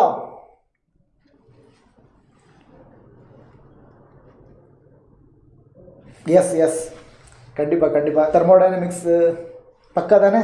ஸோ நாளையிலிருந்து நம்ம இக்விலிபிரியம் ஆரம்பிக்கிறோம். எஸ். ஸோ ஸ்டூடெண்ட்ஸ், இது வந்து நம்மளோட மாரா ஸ்டூடெண்ட்டு. ஸோ அதனால் பேர்ல் வீடியோ பற்றி கேட்குறாங்க. Done. So happy, because thermodynamics தான் நிறைய பேருக்கு பிரச்சனையாக இருக்கும். அது உங்களுக்கு ஓகேன்னு சொன்னதில் ரொம்ப சந்தோஷமாக இருக்குது. ஸோ நாளையிலேருந்து நம்ம இக்விலிபிரியம் ஆரம்பிக்கலாம் வாங்க. அப்போது 6 ஃப்ளூரினோட 6 பேர் ஆஃப் எலக்ட்ரானையும் நம்ம அக்கோமடேட் பண்ணியாச்சு. இப்போ இந்த காம்ப்ளெக்ஸில் பார்க்குறேன் சார் இங்கே 4 எலக்ட்ரான் அன்பேர்டு. எஸ், அப்போ அன்பேர்டு எலக்ட்ரான் இருக்குது. அன்பேர்டு எலக்ட்ரானோட நம்பர் எவ்வளவு? 4 இருக்குது. அப்போ n is equal to 4. இதோட பேர் என்னப்போ? பேராமேக்னெட்டிக்கா டயாமேக்னெட்டிக்கா? பேராமேக்னெட்டிக். என்ன பேர்? Paramagnetic. Because of the presence of 4 unpaired electron, this complex is a paramagnetic complex. Number of unpaired electron எவ்வளவு? 4. Number of unpaired electron 4 அப்போ நம்மளோட magnetic moment ஓட formula என்ன? Under root of n into n plus 2 Bohr magneton. n is equal to 4. Substitute பண்ணுங்க. 4 into 4 plus 2, that is equal to 4 into 6, that is equal to 24. Root 25 5. அப்போ root 24 4.8. கிட்டத்தட்ட ஒன்றும் இல்லைடா. Number of unpaired electron 4 தானே. அப்போ answer 4 point வரும். 3 வந்தால் 3 point வரும். 2 வந்தால் 2 பாயிண்ட் வரும். 1 வந்தால் 1 பாயிண்ட் வரும். ஸோ கால்குலேட் கூட பண்ணணும் அவசியம் இல்லை, ஈஸியாக கண்டுபிடிச்சிடலாம். கிளியரா? ஒரு BM is the unit. அந்த யூனிட்டோட ஃபுல் ஃபார்ம் என்ன தெரியுமா? Bohr magneton. BM stands for Bohr magneton. Is it clear பசங்களா? Is it clear? இந்த எக்ஸாம்பிளில் நம்ம என்னென்ன சொன்னோம்? ஹைப்ரிடைசேஷன் கண்டுபிடிச்சிட்டோம். ஓகே, இந்த எக்ஸாம்பிளில் நம்ம இப்போ என்னென்ன கொஸ்டின் ஆன்சர் பண்ணேன்? இப்போ இந்த எக்ஸாம்பிளில் CO F6 3- இந்த கொஸ்டினில் என்னென்ன டாப்பிக்கை நம்ம ஆன்சர் பண்ணோம்? ஹைப்ரிடைசேஷன் கண்டுபிடிச்சிட்டேன். sp3d2ன்னு கண்டுபிடிச்சேன். sp3d2 வந்தால் உடனே ஜாமெட்ரி சொல்ல முடியும் sir. Octahedral geometry sir. Okay, அப்புறம் மேக்னெட்டிக் ப்ராப்பர்ட்டி பற்றி நீங்கள் என்ன சொன்னீங்க சார்? 4 அன்பேர்டு எலக்ட்ரான் இருக்குது. ஸோ இட் இஸ் பேராமேக்னெட்டிக்னு சொன்னீங்க. அதே மாதிரி மேக்னெட்டிக் மொமெண்டோட வேல்யூ வந்து 4.8ன்னு கண்டுபிடிச்சிட்டீங்க.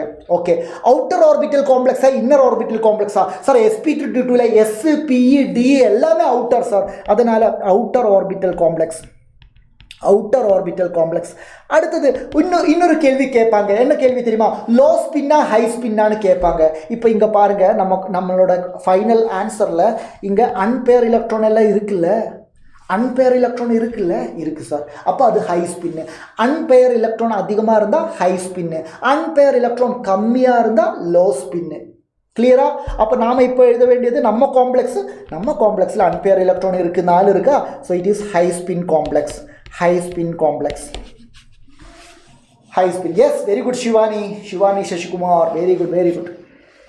கிளியரா? சொல்லுங்க, எல்லாரும் சொல்லுங்க. ஒரு காம்ப்ளெக்ஸ் எடுத்து இவ்வளவு கேள்விக்கு நம்ம ஆன்சர் சொன்னீங்கல்ல, இதுதான் VBT. பட் இந்த VBTயில் ஆன்சர் பண்ணுறதுக்கு நாம் ஒரு ஹெல்ப் எடுத்திருக்கேன். அதான் நான் ஒரு சீக்ரெட் சொன்னேன்ல, அந்த சீக்ரெட்டு அது VBTயோட கான்ட்ரிபியூஷன் கிடையாது, CFTயோட. ஆனால் CFTயோட அந்த கான்ட்ரிபியூஷனை லைட்டாக இங்கே யூஸ் பண்ணால் தான் VBTயோட கொஸ்டின் ஆன்சர் பண்ண முடியும். அப்போ VBTக்கு ட்ராபேக் இருக்குது, ஒத்துக்கிறேன். VBTக்கு ட்ராபேக் இருக்குது. ஆனால் நமக்கு அந்த ட்ராபேக் இருக்குதுன்னு சொல்லிட்டு இருந்தால் மார்க் வராதுல்ல. அதனால CFTயில் இருக்கிற இன்ஃபர்மேஷனை எடுத்து இங்கே யூஸ் பண்ணுறோம். கிளியரா பசங்களா? கிளியராடா? புரிஞ்சுதா?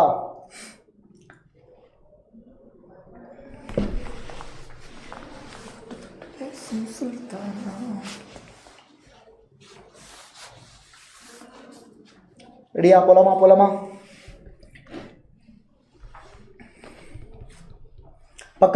பக்கா. அப்படின்னா 8 மணி தானே. இன்னொரு எக்ஸாம்பிள் பார்க்கலாமா? வாங்க இந்த எக்ஸாம்பிள் பார்க்கலாம். காம்ப்ளெக்ஸ் எழுதின தப்பாக இருக்காங்க. NiCN4 இங்கே 2-. ஓகே, அப்போ சென்ட்ரல் மெட்டல் ஆட்டம் நிக்கலோட atomic number 28. Coordination electronic configuration சொல்லுங்கள். 1s2 2s2 2p6 3s2 3p6. அதுக்கப்புறம்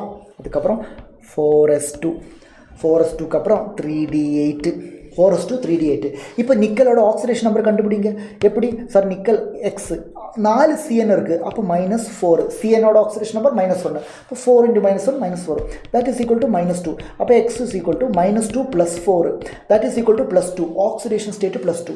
அப்போ நிக்கலோட ஆக்சிடேஷன் ஸ்டேட் +2ன்னு சொல்லும்போது 4sலேருந்து 2 எலக்ட்ரான் போகும். 3Dயில் எத்தனை எலக்ட்ரான்? 8. 3d8. நிக்கல் CN4 2- நிக்கலோட ஆக்சிடேஷன் ஸ்டேட் +2. ஸோ நிக்கல் 2+ன்னு சொல்லும்போது 1s2 2s2 2p6 3s2 3p6 எல்லாம் இருக்காங்க. அதுக்கப்புறம் 4s இல்லை, 3d8. அப்போ நாம் அங்கேருந்து ஆரம்பிக்கிறேன் சார். முதல்ல 3d 1 2 3 4 5. இது 3d8. 3d8க்கு அப்புறம் 4s இருக்குது, எலக்ட்ரான் இல்லை, 4s இருக்குது. அதுக்கப்புறம் 4p இருக்குது, எலக்ட்ரான் இல்லை 4p இருக்குது. அதுக்கப்புறம் 4d இருக்குது, 4d இருக்குது, எலக்ட்ரான் இல்லை 4d இருக்குது. சந்தோஷமா? சந்தோஷம் சார். இப்போ இது வரைக்கும் சென்ட்ரல் மெட்டலை பற்றி மட்டும் பேசினேன். இப்போ நான் சொல்கிறேன் நிக்கல் கூட யார் இருக்காங்க ஸ்கொயர் ப்ராக்கெட்டுக்குள்ளே. அப்போ நீங்கள் எல்லாரும் சொல்லுவீங்க சார் சிஎன் இருக்காங்க. சிஎன் கேட்ட உடனே எல்லாருமே வந்து அதிருது. சிஎன் கேட்ட உடனே ஏதோ ஒரு அதிருது. என்ன காரணம்? என்ன காரணம்னா CN is a strong field ligand. CN is a strong field ligand. அப்போ அந்த ஸ்ட்ராங் ஃபீல்டு லிகண்டோட பேரை பார்த்த உடனே ஸ்ட்ராங் ஃபீல்டு லிகண்ட் வருதுன்னு சொன்ன உடனே இங்கே பிஜிஎம் எல்லாம் மாறும். கிளியரா? அப்போ நிக்கலோட 3d8 எலக்ட்ரான் என்ன ஆகும்? முதல்ல 3d8 எழுதி பார்க்கலாம். 1 2 3 4 5 6 7 8. இதான் 3d8. இதான் 3d8. 4sல 4p 4d எலக்ட்ரான் இல்லை. இப்போ லிகண்ட் வராங்க 4 CN வராங்க. CN is a strong field ligand. என்ன நடக்கும்? பேரிங் நடக்கும். பயந்து பேரிங் நடக்குது. ஸோ இந்த எலக்ட்ரான் இங்கே போகும். அப்போ இது ஆல்ரெடி இப்படி இருக்குது, இது ஆல்ரெடி இப்படி இருக்குது, இது ஆல்ரெடி இப்படி இருக்குது. இது பேரா புதுசாக வந்து பேர் ஆகிட்டேன். பசங்களா புரியுதா? அப்போ இங்கே இது 3Dயில் ஒரு D, அப்போ ஒரு S 2p. பாருங்க இங்கே CN எத்தனை இருக்குது சார்? நம்ம காம்ப்ளெக்ஸில் 4 CN இருக்குது. 4 CNனா 4 கோஆர்டினேஷன் நம்பர் 4 வந்தால் sp3 வரணும், இல்லாட்டி dsp2 வரணும். நான் சொல்றது புரியுதா? கோஆர்டினேஷன் நம்பர் 4 வருதுன்னா 2 ஆப்ஷன் தான் இருக்குது. either sp3 or dsp2. இங்கே ஸ்ட்ராங் ஃபீல்ட் லிகண்ட். அப்போ என்ன ஆகுது? 3Dயில் பேரிங் நடக்குது.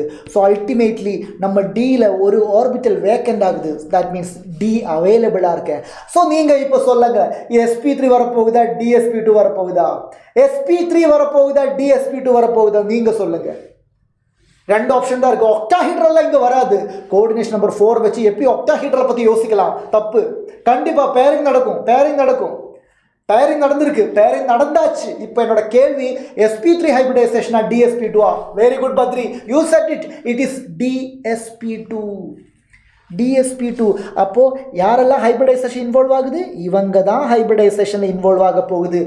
4 ஒரு D ஒரு S 2p இவங்கெல்லாம் இன்வால்வ் பண்ணுறாங்க ஹைபிரிடைசேஷனில். அப்போ 4 dsp2 ஹைபிரிட் ஆர்பிட்டல் ஆகும்ல. எல்லாருக்கும் ஒரே எனர்ஜி, ஒரே ஷேப்பு, ஒரே இது வரும்ல. அப்போ அங்கே வரும் லிகாண்டு. இங்கே ஒரு பேர் ஆஃப் எலக்ட்ரான், இங்கே ஒரு பேர் ஆஃப் எலக்ட்ரான், இங்கே ஒரு பேர் ஆஃப் எலக்ட்ரான், இங்கே ஒரு பேர் ஆஃப் எலக்ட்ரான். கிளியரா பசங்களா? இதில் எஸ்ஸும் பியும் 4s 4p, D மட்டும் 3D. அப்போ எஸ்ஸும் பியும் 4 D மட்டும் 3Dனா அந்த D இன்னர் ஆர்பிட்டல் D தானே. அதனால் இந்த காம்ப்ளெக்ஸுக்கு நாம் என்ன பேர் சொல்லலாம் sir? This complex is a inner orbital காம்ப்ளெக்ஸ்னு சொல்லலாம். Inner orbital complex. ஏன் அப்படி? ஏன்னா இதோட ஹைபிரிடைசேஷன் dsp2. எஸ்ஸும் பியும் 4, D மட்டும் 3, இன்னர் ஆர்பிட்டல் D யூஸ் பண்ணியிருக்காங்க. dsp2 வந்து ஜாமெட்ரி என்ன சார்? ஜாமெட்ரி வந்து ஸ்கொயர் பிளானார் தான் சார். அப்புறம் நான் இந்த காம்ப்ளெக்ஸோட கான்ஃபிகரேஷன் பார்க்குறேன். எல்லாமே பேரு. இது எல்லாமே பேரு. அன்பேர் எலக்ட்ரான் இல்லை sir. n is equal to 0 unpaired electron. அப்படின்னா it is a diamagnetic complex. ஸ்பின்னே இல்லை, எல்லாமே பேராக இருக்கா? பேரா இருந்தால் ஸ்பின்னு லோ ஸ்பின்னு. So it is a low spin complex.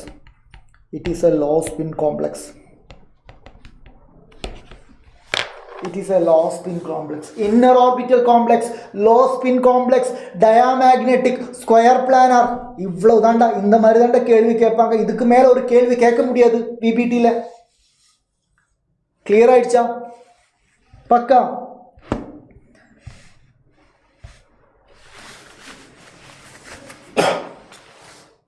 Clear? Low spin. Yes Divya.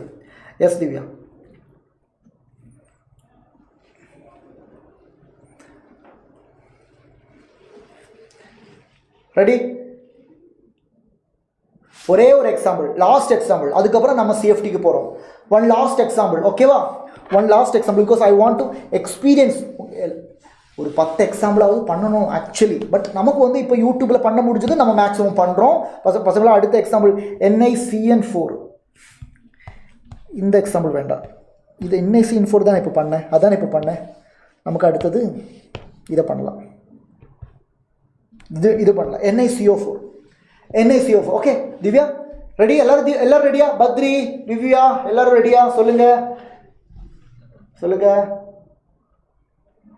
Shivani,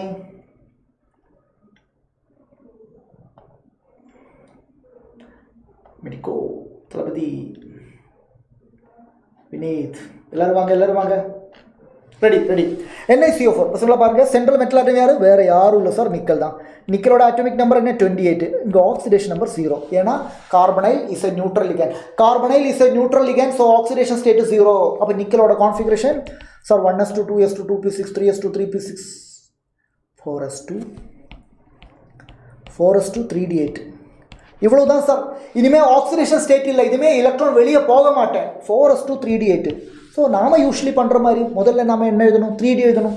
முதல்ல 3d 1 2 3 4 5 3d ரெடி. 3dயில் எத்தனை எலக்ட்ரான்? 8. அடுத்தது 4s. 4sல எத்தனை எலக்ட்ரான்? 2. அப்புறம் 4p வேக்கண்ட். அப்புறம் 4d வேக்கண்ட். இப்போ பாருங்க 3d 8 1 2 3 4 5 6 7 8. 4s2 சார் இது பேராக இருக்கேன். இதுதான் நிலைமை பசங்களா. இப்போ பாருங்க யார் லிகேண்டு? எகெயின் கிறிஸ்டல் ஃபீல்டு தியரியிலிருந்து நான் படிச்சுட்டு வந்திருக்கேன். அதை நான் உங்களுக்கு சீக்ரெட்டாக சொல்கிறேன். Carbonyl is a strong field ligand. Carbonyl is a strong field ligand. அப்போ கார்பனைல் வராங்க, 4 கார்பனைல் வராங்க, உடனே பேரிங். ஏன்னா எல்லாரும் பயந்துட்டாங்க. பேரிங் நடக்கணும். 4 கார்பனைல் லிகண்ட் பாருங்க, 4 கார்பனைல். 4 கார்பனைல்னா அப்போ sp3 ஹைபிரிடைசேஷன் வரலாம், இல்லாட்டி dsp2 ஹைபிரிடைசேஷன் வரலாம். நல்லா கேட்டுக்கோங்க. sp3 ஆனாலும் ஒரு s வேணும், dsp2 ஆனாலும் ஒரு s வேணும். ஆனால் அந்த sல எலக்ட்ரான் இருக்கே, அந்த S வேக்கண்ட் ஆகணும். இந்த S கண்டிப்பாக வேக்கண்டாக இருக்கணும். Whether you have sp3 hybridization or you have dsp2 hybridization, எதாக இருந்தாலும் சரி உனக்கு ஒரு வேக்கண்ட் S வேணும்ல. இப்போ இந்த S வேக்கண்டாக இருக்கா? இல்லை. அப்போ இந்த Sல இருக்கிற 2 எலக்ட்ரான் கண்டிப்பாக இங்கே இருந்து ரிமூவ் ஆகித்தான் ஆகணும், வேறு வழி இல்லை. இதில் இருக்கிற 2 எலக்ட்ரான் கன்ஃபார்மாக ரிமூவ் ஆகணும். sp3 ஆனாலும் சரி, dsp2 ஆனாலும் சரி, S கண்டிப்பாக வேணும், வேறு வழி இல்லை. So CO strong field ligand. So S என்ன சொல்கிறாங்க? 4sல இருக்கிற 2 எலக்ட்ரான் சொல்கிறாங்க, சார் நான் போகிறேன் சார். அப்படி அந்த 2 எலக்ட்ரான், ஒரு எலக்ட்ரான் இங்கேயும் ஒரு எலக்ட்ரான் இங்கேயும் போகிறாங்கடா.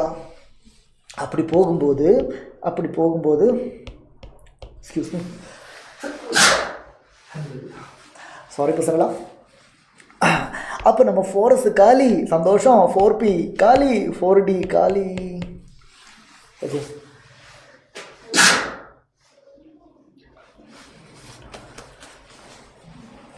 ரெடியா?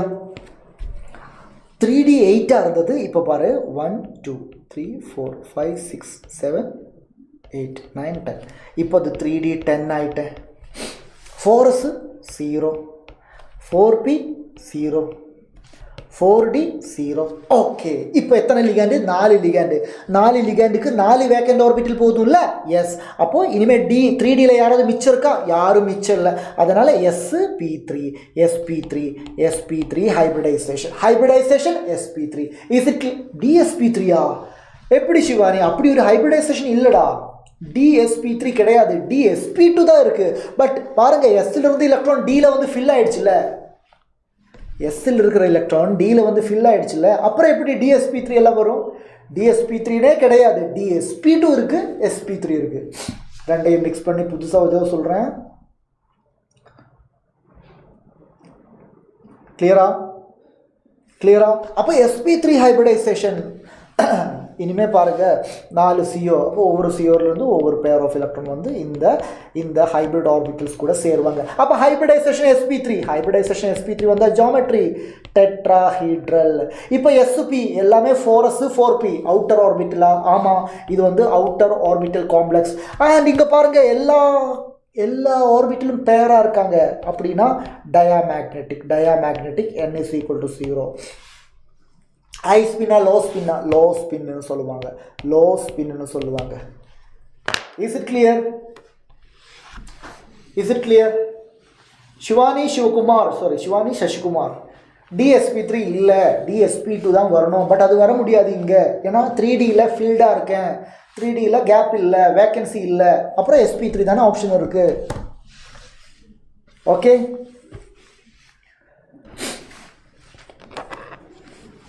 ரெடியா?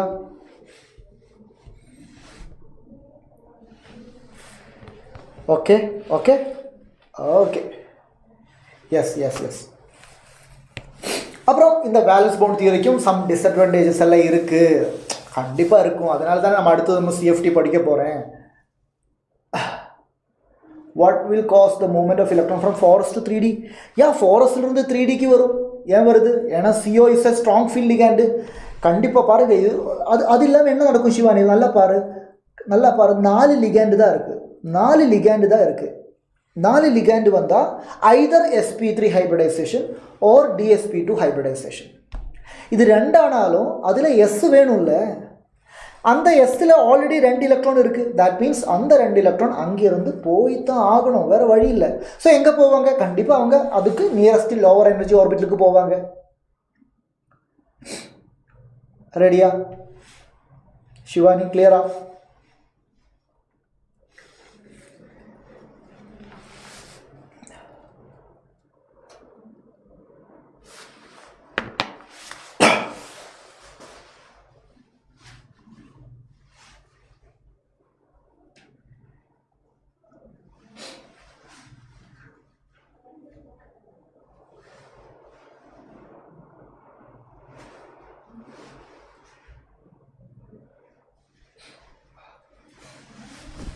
ரெடியா? சொல்லுங்க Rajeswari. Clear? Okay, done done done done. அப்புறம் VBTயோட டிஃபெக்ட்ஸ் ஜஸ்ட் கோத்ரூ பண்ணலாம்.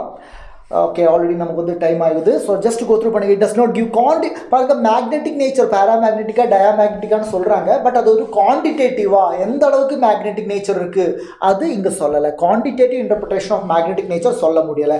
அதே மாதிரி கலரை பற்றியும் இங்கே சொல்ல முடியலை. Colour exhibited by the complex வெர்னராலையும் சொல்ல முடியலை, VBTயாலையும் சொல்ல முடியலை.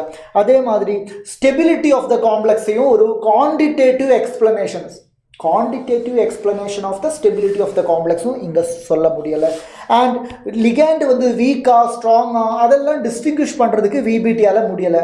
சார் சொல்லியிருந்தாங்களே, நீங்கள் தானே சொன்னீங்க CN is a strong ligand, CO is a strong, CL is a weak. அதெல்லாம் நான் சொன்னது CFTயிலிருந்து கிடைச்ச லீக்கான இன்ஃபர்மேஷன் வச்சு.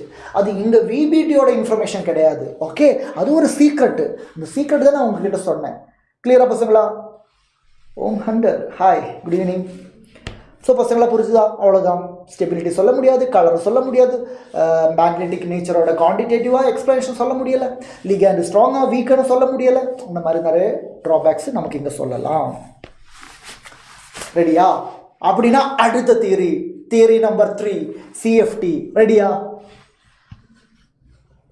வெர்னர் முடிச்சிட்டோம், VBT முடிச்சிட்டோம், அடுத்தது CFT crystal field theory. Okay, ரெடினா சாட்டில் கொஞ்சம் எனர்ஜி காமிங்க. Show some energy. I need to see your love. Sir can you share this note sir? It's use. Yes, கண்டிப்பாக ராஜேஸ்வரி, கண்டிப்பாக டெஃபினெட்லி பண்ணுறேன். Yes Divya, thank you. ரெடியா? ஓகே. ஸோ பேசிக்கலி நான் CFT பண்ண போகிறேன், CFTயை சொல்ல போகிறேன். தேங்க்யூ பத்ரி. பேசிக் டிஃப்ரென்ஸ் என்ன? நிறைய பேருக்கு பேசிக் டிஃப்ரென்ஸ் எல்லாம் தெரியாது.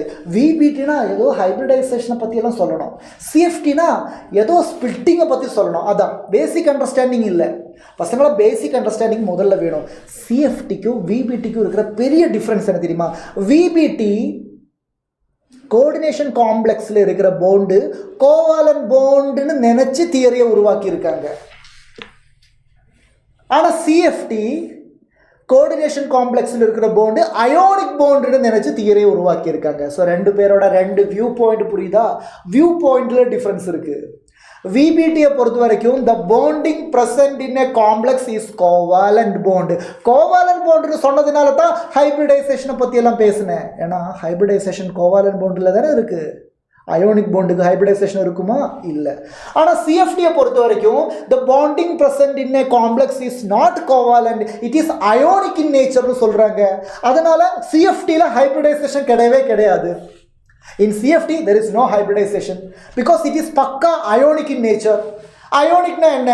ஒரு கேட்டியோன் ஒரு ஆனியோன் அட்ராக்ஷன், ஒரு பாசிட்டிவ் ஒரு நெகட்டிவ் அட்ராக்ஷன். இங்கே யார் positive sir? Central metal atom தான் சார் பாசிட்டிவ். அப்போ யார் நெகட்டிவ்? லிகாண்ட் தான் சார் நெகட்டிவ். சார் எல்லா லிகாண்டும் ஆனியோனிக் இல்லையே, சம் லிகாண்ட் சார் நியூட்ரல் தானே. நியூட்ரலாக இருக்கட்டும், இருந்தாலும் அதில் பேர் ஆஃப் எலக்ட்ரான் இருக்கும், இல்லாட்டி அதில் ஒரு டைபோல் இருக்கும். நான் சொல்கிறது புரியுதா? இட் இஸ் பியூர்லி அயோனிக் பா. வாய் பாருங்க, central metal atom oxidation state இது வரைக்கும் எழுதி பார்த்தேன். எப்போது நெகட்டிவ் வருதா? வரல, பாசிட்டிவ் தானே. So it is positive. Ligand anionic ligand இருக்குது, Cl மைனஸ் Br மைனஸ். அப்போ அவங்களுக்கெல்லாம் நெகட்டிவ் சார்ஜ் இருக்குது. பாசிட்டிவ் நெகட்டிவ் அட்ராக்ஷனோட பேர் என்ன? Ionic bonding. சார் அப்போ நியூட்ரல் லிகண்ட் இருக்கு, NH3 is a neutral ligand, negative charge இல்லை. ஆனால் இங்கே லோன் பேர் இருக்குல்ல, அப்போ இது பாசிட்டிவ் இது நெகட்டிவ் அட்ராக்ஷன். இல்லாட்டி இப்படி யோசிங்க, NH3 சொல்லும்போது நைட்ரஜனுக்கும் ஹைட்ரஜனுக்கும் இடையில எலக்ட்ரோ நெகட்டிவிட்டி டிஃபரன்ஸ் இருக்கு. அதனால nitrogen is partially negative, hydrogen partially positive. அப்போ இது பாசிட்டிவ் இது நெகட்டிவ், அப்போ இன்ட்ராக்ஷன் இருக்கு. So whether the ligand is neutral or whether the ligand is anionic, இங்க ஒரு கேட்டியோன் ஆனியோன் இன்ட்ராக்ஷன் நடக்குதுன்னு சொல்றாங்க. இந்த கான்செப்ட்ல எக்ஸ்பிளைன் பண்ண தியரி தான் சிஎஃப்டி. ஆனால் இந்த கான்செப்ட் இல்லாமல் ஒரு கோவாலன் பாண்டு அப்படின்னு சொல்ற தியரி தான் விபிடி. கிளியரா? சூப்பர். அதனால தான் இங்கே சொல்கிறாங்க, ஃபர்ஸ்ட் போஸ்ட்லேட்ஸை பாருங்க என்ன சொல்கிறாங்க, இட் இஸ் பியூர்லி அயோனிக்னு சொல்கிறாங்க. த லிகேண்ட்ஸ். ஆனால் ஒரு விஷயம், இங்கே இந்த சிஎஃப்டி தியரி படி லிகேண்ட்ஸை வந்து பாசிட்டிவாக மதிக்க மாட்டேன். பாசிட்டிவாக மதித்த பிரச்சனை, ஏன்னா மெட்டல் பாசிட்டிவ் லிகேண்டிவ் பாசிட்டிவ், அப்போ ரிப்பல்ஷன் தானே வரும், அந்த ஒரு பிரச்சனை இருக்குல்ல. அதனால ligands which are either negatively charged or நியூட்ரல்னு சொல்லியிருக்காங்க. பாசிட்டிவ் சார்ஜ் புரியுதா, with lone pair of electron are referred to as point charges. Positive சார்ஜை வந்து அவ்வளவு இவங்க எக்ஸ்பிளைன் பண்ணலை. ஸோ அது வந்து சிஎஃப்டியோட ட்ராபேக் மாதிரி வச்சுக்கோங்க. அடுத்த போஸ்ட்லேட்ஸ் என்ன? The bonding between metal cation ligands in complex are electrostatic force of attraction is called ionic bonding. அவ்வளோதான். அண்ட் இங்கே பாருங்க, all 5d ஆர்பிட்டல்னா 5d சீரீஸில் இருக்கிற ஆர்பிட்டல் இல்லை, all 5d ஆர்பிட்டல்ஸ்னு சொல்கிறாங்க. 5d இல்லை, இது வேறு, இது தப்பு. Okay, this is wrong, this is correct. 5d orbital 5d orbital, all 5d orbitals in an isolated metal ion. First isolated metal ion என்ன? நான் ஒரு மெட்டல் அயோன், நான் வந்து ஒரு ஊரை விட்டு போய் எங்கேயோ போய் ஒரு ஃப்ளாட்டில் ஒரு ரூம் எடுத்து தங்குறாங்க, வேறு யார் கூட ஒரு இன்ட்ராக்ஷன், மொபைல் ஃபோன் சுவிட்ச் ஆஃப் பண்ணிட்டேன், நோ நெட்ஒர்க், நோ ஆன்லைன்லேயும் இல்லை ஆஃப்லைன்லேயும் இல்லை. That is my isolated position. புரிஞ்சுதா? தனியாக இருக்கும்போது ஒரு மெட்டலில் இருக்கிற 5 டி ஆர்பிட்டல் இருக்குல்ல, dxy dyz dxz dx2y2 dz2, இந்த 5 டி ஆர்பிட்டல்ஸுக்கும் ஈக்குவல் எனர்ஜி இருக்கும். They are called degenerate orbital. Isolated ஸ்டேட்டில் 5 டி ஆர்பிட்டல்ஸுக்கும் ஒரே எனர்ஜி, அது இங்கே சொல்கிறாங்க. ஆனால் ஐசோலேஷன் தெரிஞ்சு ஓகே அங்கே இருக்காங்க மெட்டல் அங்கே தான் இருக்காங்கன்னு லிகேண்ட்ஸுக்கு இன்ஃபர்மேஷன் லீக் ஆகிடுச்சு. ஸோ லிகேண்ட்ஸ் என்ன பண்ணுறாங்க, மெட்டல் ஆட்டத்தை நோக்கி போயிட்டுருக்காங்க. ligands are approaching the metal atom. பசங்களா, ligands coming with pair of electron. Metal ஆட்டத்தோட வேலன்ஸ் ஷெல்லிலையும் எலக்ட்ரான்ஸ் இருக்காங்க. ligands வந்து pair of electron கொண்டு வராங்க, மெட்டல் ஆட்டத்தோட வேலன்ஸ் ஷெல்லிலையும் pair of electron இருக்காங்க. ஸோ இந்த electron from ligand, electron from metal ஆட்டத்துக்கு இடையில என்ன இருக்கும், ஒரு ரிப்பல்ஷன் எல்லாம் இருக்கும். ரிப்பல்ஷன் இருந்தால் என்ன ஆகும், நம்ம 5 பேர் ஒன்றா இருந்த டீஜெனரேட்டாக இருந்த அவங்க ஸ்பிட் ஆகும் because of the repulsive interaction between the electrons of ligand and electrons of metal atom. There is a splitting of d orbitals. 5 d orbitals இனிமே 5 பேர் இல்லை, அவங்க 3 பேர் ஒரு டீம், 2 பேர் இன்னொரு டீமாக ஸ்பிட் ஆகுது. This is called splitting of d orbital. புரியுதா? ஆனால் இதை வந்து ரெண்டு விதத்தில் ஸ்பிளிட்டிங் பண்ணலாம். ஸ்பிளிட்டிங்கை வந்து ரெண்டு விதத்தில் எக்ஸ்பிளைன் பண்ணலாம். ஒன்று ஒக்டாஹீட்ரல் காம்ப்ளெக்ஸில், அது நான் முதல்ல பார்க்க போகிறேன். முதல்ல நான் வந்து ஒக்டாஹீட்ரல் காம்ப்ளெக்ஸில் எப்படி ஸ்பிளிட்டிங் நடக்கும்னு எக்ஸ்பிளைன் பண்ணுறேன். அப்புறம் டெட்ராஹைட்ரல் சொல்கிறேன். ஏன்னா ஒக்டாஹீட்ரல் எக்ஸ்பிளைன் பண்ணதுக்கப்புறம் டெட்ராஹைட்ரல் ரொம்ப ரொம்ப ஈஸியாகிடும். கிளியராக எப்படி ஸ்பிளிட்டிங் நடக்குது, எதனால ஸ்பிளிட்டிங் நடக்குதுன்னு எல்லாமே சொல்கிறேன். கிளியராக பசங்களா? இது வரைக்கும் ஓகேவா? இந்த ஸ்லைடு இது எக்ஸ்பிளைன் பண்ணால் எல்லாமே பக்காவாக கிளியர் ஆகிடும். ரெடியா? இதை நான் எக்ஸ்பிளைன் பண்ணுறேன். சொல்லுங்க.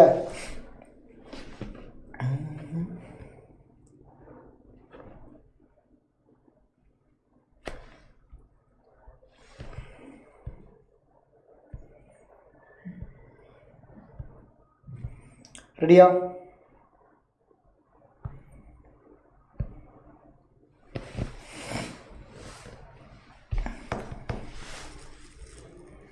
Yes, let me take a new slide. அதை எடுத்து நான் எக்ஸ்பிளைன் பண்ணுறேன். பாருங்க, கிறிஸ்டல் ஃபீல்டு ஸ்பிளிட்டிங் இன் ஒக்டாஹீட்ரல் காம்ப்ளெக்ஸ், CFT இன் octahedral complex. ஓகே, octahedral complexன்னு சொன்னால் அதுக்கு என்ன அர்த்தம்? 6 லிகாண்ட் இருக்குன்னு அர்த்தம். ஓகே, octahedral geometryலாம் தெரியும்ல. octahedral geometryனா சென்ட்ரல் மெட்டல் ஆட்டம், அப்புறம் இது இதுக்கு ஒரு சென்டர் ஆஃப் சிமெட்ரியெல்லாம் இருக்குது. octahedral geometryக்கு ஒரு சென்டர் ஆஃப் சிமெட்ரியெல்லாம் இருக்கும். சரி வாங்க, CFT இன் octahedral காம்ப்ளெக்ஸ் எக்ஸ்பிளைன் பண்ண போகிறேன். பசங்களா, முதல்ல 5 d ஆர்பிட்டல்ஸோடையும் எனர்ஜி, d ஆர்பிட்டல்ஸ் 5 பேர் இருக்காங்க, 5 பேருக்கும் ஒரே எனர்ஜின்னு நான் சொன்னேன். எப்போ? அது ஐசோலேட்டட் ஸ்டேட்டில். இந்த 5 d ஆர்பிட்டல்ஸோட பேர் உங்களுக்கு தெரியும். dxy, dyz, dxz. பசங்களா, இந்த 3 d ஆர்பிட்டல்ஸோட ஸ்பெஷாலிட்டி, இதோட ஸ்ட்ரக்சர் ஆஃப் ஆட்டம் சாப்டரில் படிச்சிருப்பீங்க. dxy, dyz, dxz இந்த 3 d ஆர்பிட்டல்ஸ்லையும் the lobes are lying between the axisன்னு படிச்சிருக்கீங்க. lobes are lying between the axis. புரியுதா? இப்போ இது xன்னு வச்சுக்கோங்க, இது yன்னு வச்சுக்கோங்க. இந்த இடத்துல லோப் இருக்கும். இப்படி இருந்தால் இதுக்கு பேர் dxy. dyzலையும் இதே மாதிரி பிட்வீன் த ஆக்சிஸ் லோப் இருக்கும். dxzலையும் இதே மாதிரி பிட்வீன் த ஆக்சிஸ் லோப் இருக்கும். ஆனால் dx² y² எப்படி இருக்கும்? x yன்னு போட்டால் இங்கேயும் லோப் இருக்கும், இங்கேயும். Lobes are lying along the axes. எங்கே? dx² y². அப்புறம் dz² எப்படி இருக்கும்? சார் dz² இங்கே z வச்சுக்கோங்க, இப்போ இங்கே zன்னு வச்சுக்கோங்க, இந்த zல வந்து லோப் இருக்கும். அப்புறம் நாம் வந்து டோனட் இருக்குல்ல, டோனட் சாப்பிட்ற டோனட், அது மாதிரி ஒன்று இங்கே இருக்கும், அதான் dz² ஜாமெட்ரி. கிளியரா? dxy, dyz, dxz இந்த 3ல lobes are laying between the axis. dx² y² dz² இவங்க 2 இடத்துல lobes are lying along the axis. இது ஸ்ட்ரக்சர் ஆஃப் ஆட்டம் சாப்டரில் படித்தது தான். அது கிளியரா? அது மைண்டில் இருக்கணும். அப்போ தான் நான் சொல்கிற CFTயோட பாயிண்ட்ஸ் உங்களுக்கு புரியும். டவுட் இருந்தால் இப்போ கேளுங்க. சொல்லுங்கள்.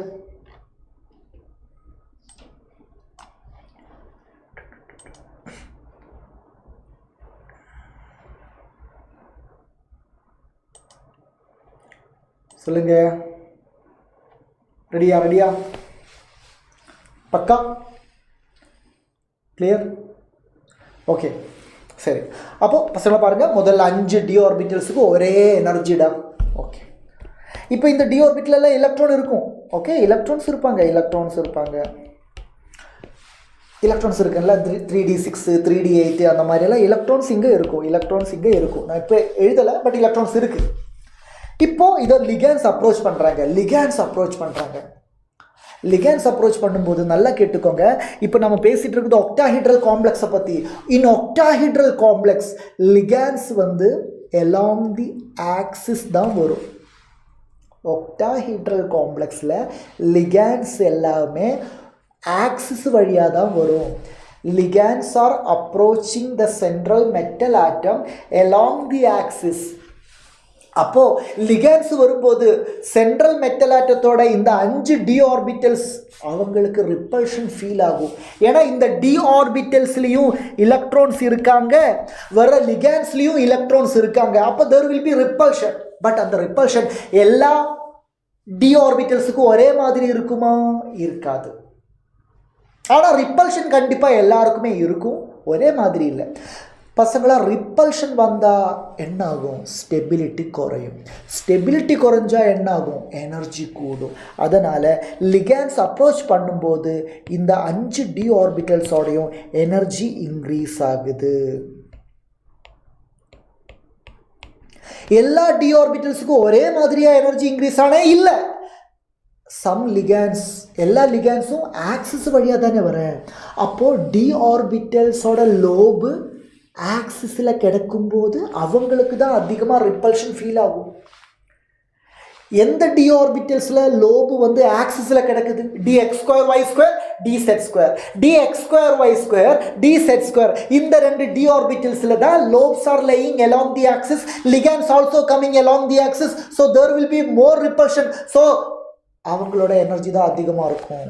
அதனால் மேலே 2 d ஆர்பிட்டல், மேலே 2 d ஆர்பிட்டல் யார்?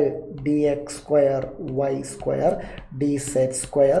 இதைத்தான் நாம் T2g ஆர்பிட்டல்ஸ்னு சொல்கிறோம். ஆனால் ரிமைனிங் 3 d ஆர்பிட்டல்ஸ் அவங்களுக்கும் ரிப்பல்ஷன் இருக்குது, ஆனால் இந்த அளவுக்கு ரிப்பல்ஷன் இல்லை. ஏன்னா அந்த 3 d ஆர்பிட்டல்ஸில் lobes are laying between the axis, ligands are coming along the axis. Repulsion இருக்குது பட் நாட் ஸோ சிவியர். அதனால் இன்க்ரீஸிங் எனர்ஜி இருக்குது, ஆனால் இந்த அளவுக்கு இன்க்ரீஸ் ஆகலை. அதனால் அது 3 இங்கே இஜி செட். சாரி, நான் வந்து T2g இஜியை வந்து மாற்றி மாற்றி போட்டுட்டேன். மேலே இஜி, கீழே T2g. சாரி பசங்களா, மேலே இஜி, கீழே T2g. Sir what is this G stands for? G stands for, G is a Latin word Gerard. Okay, symmetry இருக்குல்ல, ஆக்டாஹெட்ரல் காம்ப்ளெக்ஸ் தானே, சிம்மெட்ரிக்கலாக இருக்கும்ல. எஸ், அதனால் அதை ரெப்ரசன்ட் பண்ணுறதுக்கு, சிம்மெட்ரியாக ரெப்ரசன்ட் பண்ணுறதுக்கு ஜின்னு போடுறோம். And what you mean by T2g? This means triply degenerate, this called doubly degenerate. இந்த 2 ஆர்பிட்டுக்கு ஒரே எனர்ஜி, இந்த 3 ஆர்பிட்டுக்கு ஒரே energy. Triply degenerate, doubly degenerate. G stands for சிமெட்ரியை ரெப்ரசன்ட் பண்ணுறதுக்கு G யூஸ் பண்ணுறோம். ஆக்டாஹெட்ரல் காம்ப்ளெக்ஸில் தான் G யூஸ் பண்ணணும், டெட்ராஹெட்ரல் காம்ப்ளெக்ஸில் G யூஸ் பண்ணக்கூடாது. ஏன்னா டெட்ராஹெட்ரலில் சிமெட்ரி இல்லை. சார் அப்போது இந்த 5 d ஆர்பிட்டில் ஒன்றா இருந்தோம், அதுலேருந்து ஸ்பிட் ஆகி 2 d ஆர்பிட்டில் இங்கே போனேன், இன்னும் 3 d ஆர்பிட்டில் இங்கே வந்தேன். அப்போ இது என்ன சார்? இது வந்து நான் வந்து ஆவரேஜ் எடுத்தது தான். இது வந்து ஆக்சுவலி இன்க்ரீஸ் ஆனது இல்லை. இங்கேருந்து இங்கே போய் அதுக்கப்புறம் இங்கே போன கதை கிடையாது. இங்கே இருந்தது இப்படி 2 இங்கேயும், இப்படி 3 இங்கேயும் ஸ்பிட் ஆகிட்டேன். ஸோ எல்லாரோடையும் எனர்ஜி இதிலிருந்து இன்க்ரீஸ் ஆகிருக்குல்ல, எல்லாருக்கும் இன்க்ரீஸ் ஆகிருக்கு. அந்த மொத்தம் இன்க்ரீஸ் ஆனதோட ஆவரேஜ் எடுத்தேன், அந்த ஆவரேஜ் எனர்ஜி தான் இது. புரிஞ்சுதா? இந்த ஆவரேஜ் எனர்ஜி இருக்கிற அந்த எனர்ஜியில் நான் ஒரு லைன் போட்டால் அதுக்கு பேர் பேரி சென்டர்னு சொல்லுவாங்க. இந்த ஆவரேஜ் எனர்ஜி, இந்த ஹையஸ்ட் இஜிக்கும் இந்த கீழே இருக்கிற T2gக்கும் இடையில் இருக்கிற எனர்ஜி கேப் இருக்குல்ல, அதை வந்து நான் டெல்டா ஓ அப்படின்னு ரெப்ரசன்ட் பண்ணுவாங்க. டெல்டா ஓட ஃபுல் ஃபார்ம் என்ன தெரியுமா?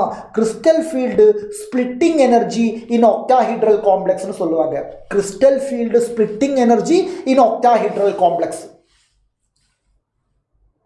So what is delta O? It is the energy difference between the Eg and the T2g set. This average energy of the 5 d orbital, aduthan barry center represent பண்றாங்க. So from the barry center மேலே இந்த gap எப்படி? இது வந்து 0.6 delta ஓ. இங்கே கீழே இருக்கிற gap எப்படி? இது வந்து 0.4 delta O. 0.6 delta O can be written as 3/5 delta ஓன்னு எழுதலாம். 0.4 டெல்டா ஓ வந்து 2/5 டெல்டா ஓன்னு எழுதலாம், தப்பு இல்லை. கிளியரா? ஆக்டாஹெட்ரல் காம்ப்ளெக்ஸில் தான் இது இப்படி. டெட்ராஹெட்ரல் காம்ப்ளெக்ஸ்னால் எப்படி இருக்கும்? அப்படியே ரிவர்ஸ் ஆகும். அது முதல்ல இது புரிஞ்சுக்கோங்க. லிகேண்ட் வரதுக்கு முன்னாடி 5 d ஆர்பிட்டல்ஸுக்கு ஒரே எனர்ஜி. லிகேண்ட்ஸ் அப்ரோச் பண்ணும்போது ரிப்பல்ஷனால் எல்லா d ஆர்பிட்டல்ஸோடைய எனர்ஜி கூடுது. எல்லாரோடைய எனர்ஜி ஒரே மாதிரி கூடலை. Ligands approach octahedral complex la ligands are approaching through the axis. So d orbitals in which lobes are lying along the axis avangalukku adhigama repulsion face agudhu, adanal avangaloda energy adhigama koodudhu. That is why EG set mele T2G set keeze, EG ku T2G ku idella gap delta O, it is called crystal field splitting energy of octahedral complexes. Ready ah? Idu clear ah pasangala? இது கிளியரா?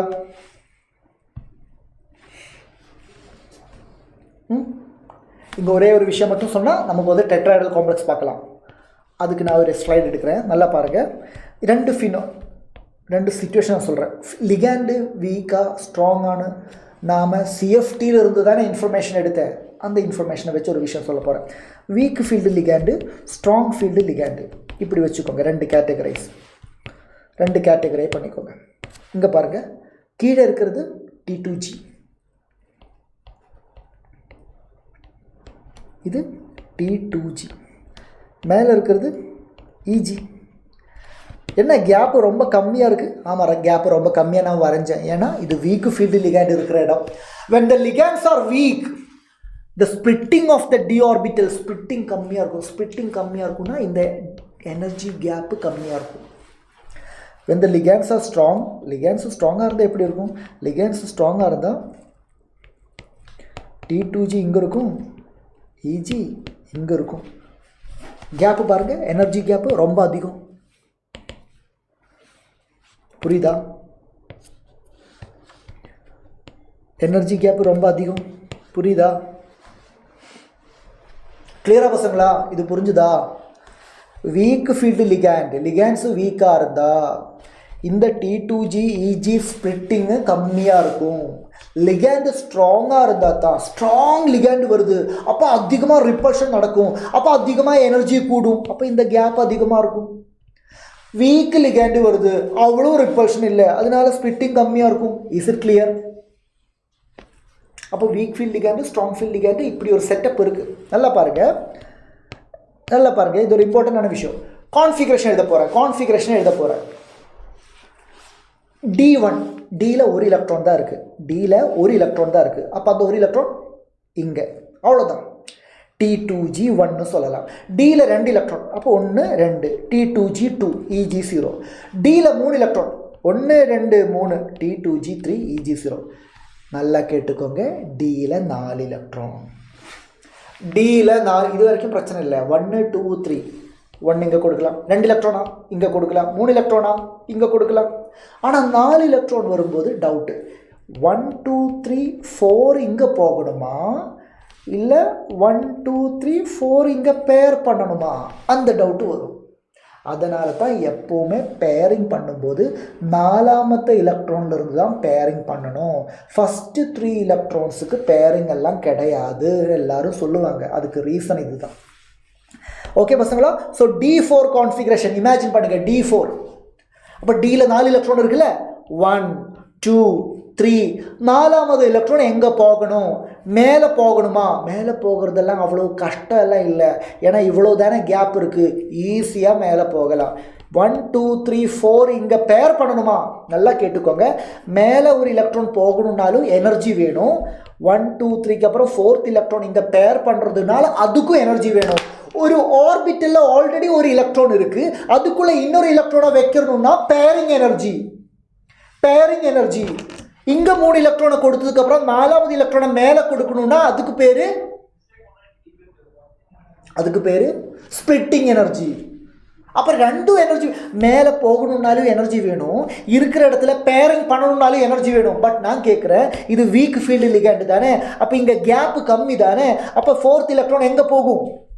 1 2 3 4th electron ஈஸியாக மேலே போகும். அப்போ அதிலிருந்து என்ன சொல்லலாம்? when the ligands are weak, delta O இருக்குது, பேரிங் எனர்ஜி இருக்குது. எது கஷ்டம், எது அதிகம்? இப்போ நாம் பேர் பண்ணலை, நாம் பேரிங் பண்ணாமல் மேலே போயிட்டேன். பேரிங் பண்ணாமல் மேலே போனால் அதுக்கு என்ன அர்த்தம்? பேரிங் எனர்ஜி, பேர் பண்ணுறதுக்கு அதிகமாக எனர்ஜி வேணும்னு அர்த்தம். ஸோ பேரிங் எனர்ஜி அதிகம், splitting energy கம்மி. delta O less than pairing energy or pairing energy greater than delta O னு அர்த்தம். பத்ரி புரிஞ்சுதா? இதே ஸ்ட்ராங் ஃபீல்ட் லிகேண்டுக்கு போங்க. Strong field ligand D1 D2 D3 சொல்ல புரியாது. சேஞ்ச் இல்லை. D4 இருந்தால் சேஞ்ச் வரும். இப்போ பாருங்க ஒரு எக்ஸாம்பிள். D5 இந்த வாட்டி நான் இந்த ஓகே இந்த சைடில் D4, இது D4, இதுவும் D4. 1 2 3 நாலாவது எலக்ட்ரானை மேலே கொண்டு போகணும்னா ரொம்ப கஷ்டம். இவ்வளவு எனர்ஜி வேணும். அந்த அளவுக்குலாம் எனர்ஜி தேவையில்லை இங்கே பேர் பண்ணுறதுக்கு. அப்போ நான் என்ன பண்ணுவேன், 4th எலக்ட்ரான் இங்கேயே பேர் பண்ணுவேன். சந்தோஷமா இரு. ஏன்னா மேலே போகணும்னா ஸ்பிட்டிங் எனர்ஜி ரொம்ப அதிகமாக இருக்குது. அதை விட பெட்டர், அதை விட கம்மியான எனர்ஜியில் எனக்கு பேர் பண்ணலாம். பேர் பண்ணுறதுக்கு எனர்ஜி வேணும். அப்போ இங்கே பேரிங் எனர்ஜி கம்மியாக இருக்கேன், டெல்டாவோ அதிகமாக இருக்கேன். பசங்களாம் புரிஞ்சுதாடா? அதனால தான் ஸ்ட்ராங் ஃபீல்டு லிகேண்டு வந்தால் பேர் பண்ணுன்னு சொல்கிறேன். வீக் ஃபீல்டு லிகேண்டாக இருந்தால் பேரிங் பண்ணாதுன்னு சொல்கிறேன். இந்த கான்செப்டை தான் நம்ம விபிடியில் போய் யூஸ் பண்ணேன். Is it clear?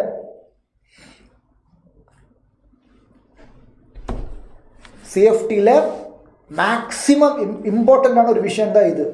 Competitive exam point of வியூலையும் போர்ட் பாயிண்ட் ஆஃப் வியூலையும். போர்ட் பாயிண்டில் கூட நீங்கள் கொஞ்சம் டயக்ராம் எல்லாம் வரைஞ்சா ஓகே ஃபுல் மார்க்குன்னு சொல்லி போயிடுவாங்க. ஆனால் காம்படிட்டிவ் எக்ஸாமில் இந்த கான்செப்ட் பேஸ் பண்ணி தான் அதிகமாக கொஸ்டின் கேட்பாங்க சிஎஃப்டியிலேருந்து. நல்லா புரிஞ்சுக்கோங்க. ரைட்டா?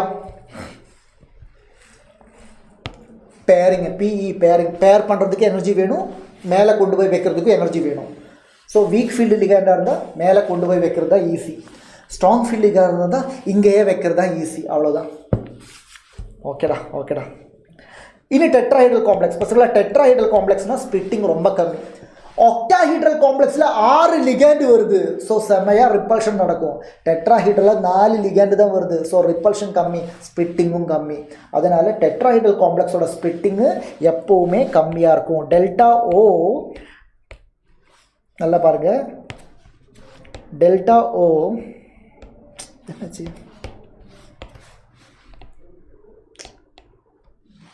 Something fishy. இதில் இந்த சைடில் பார்க்கல. Delta O is always greater than delta T. Delta டீனா crystal field splitting energy in tetrahedral complex. Delta ஓனா crystal field splitting energy in octahedral complex. எப்போவுமே crystal field splitting energy in octahedral complex greater than tetrahedral. அதுக்கு exactly ஒரு formula வேறு இருக்குது. Delta T is equal to 4/9 of delta O. Delta ஓட 4/9 times மட்டும்தான் delta D இருக்குது. அதான் இதோட மீனிங்.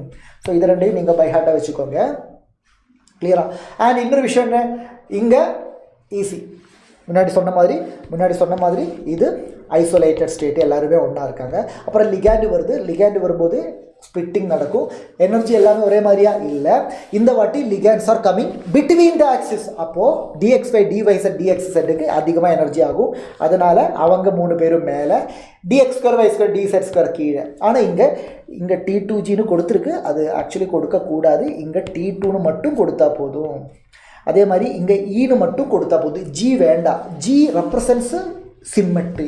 ஒக்டாஹைட்ருக்கு சிம்மெட்ரி இருக்குது, அதனால் அது சொல்லலாம். டெட்ராஹைட்ரலுக்கு சிம்மெட்ரி கிடையாது, அதனால் ஜி வேண்டாம். T2 செட்டு இ செட்டு அப்படி மட்டும் சொன்னால் போதும். ஓகே, மற்றபடி இதெல்லாம் அங்கே சொன்ன மாதிரி தான். அங்கே மேலே 0.6 இருந்தேன்ல, இங்கே 0.4 மேலே 0.6 கீழே. பேரி சென்டருக்கு மேலே பாசிட்டிவ் சைனு, பேரி சென்டருக்கு கீழே நெகட்டிவ் சைனு. அவ்வளோதான். இது கிளியரா சொல்லுங்கள்.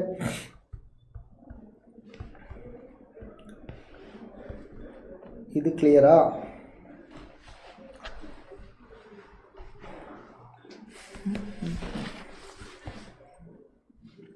ஸ்பெக்ட்ரோகெமிக்கல் சீரிஸ் இருக்குல்ல, இப்போ ஸ்பெக்ட்ரோகெமிக்கல் சீரிஸ் வந்து ஒரு செகண்ட் ஸ்பெக்ட்ரோகெமிக்கல் சீரிஸுக்கு இதை விட பெட்டரான ஒரு டேட்டா நான் சொல்கிறேன்.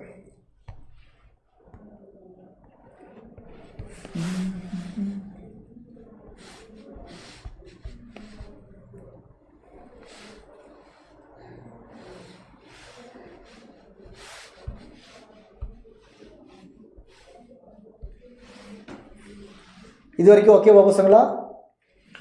ஆல்மோஸ்ட் முடிஞ்சுது. ஓகே, ஜஸ்ட் ஒரு ஃபினிஷிங் டச் மட்டும்தான். அதுக்கப்புறம் ஒரு ஃபியூ கொஸ்டின்ஸும் டிஸ்கஸ் பண்ணிவிட்டு நம்ம செஷனை வைண்ட் அப் பண்ண போகிறேன். ஓகே, ஒரு 10 to 15 மினிட்ஸில் செஷன் முடிய போகுது. 10 to 15 மினிட்ஸில் நம்ம செஷன் முடிய போகுது. ரெடியா?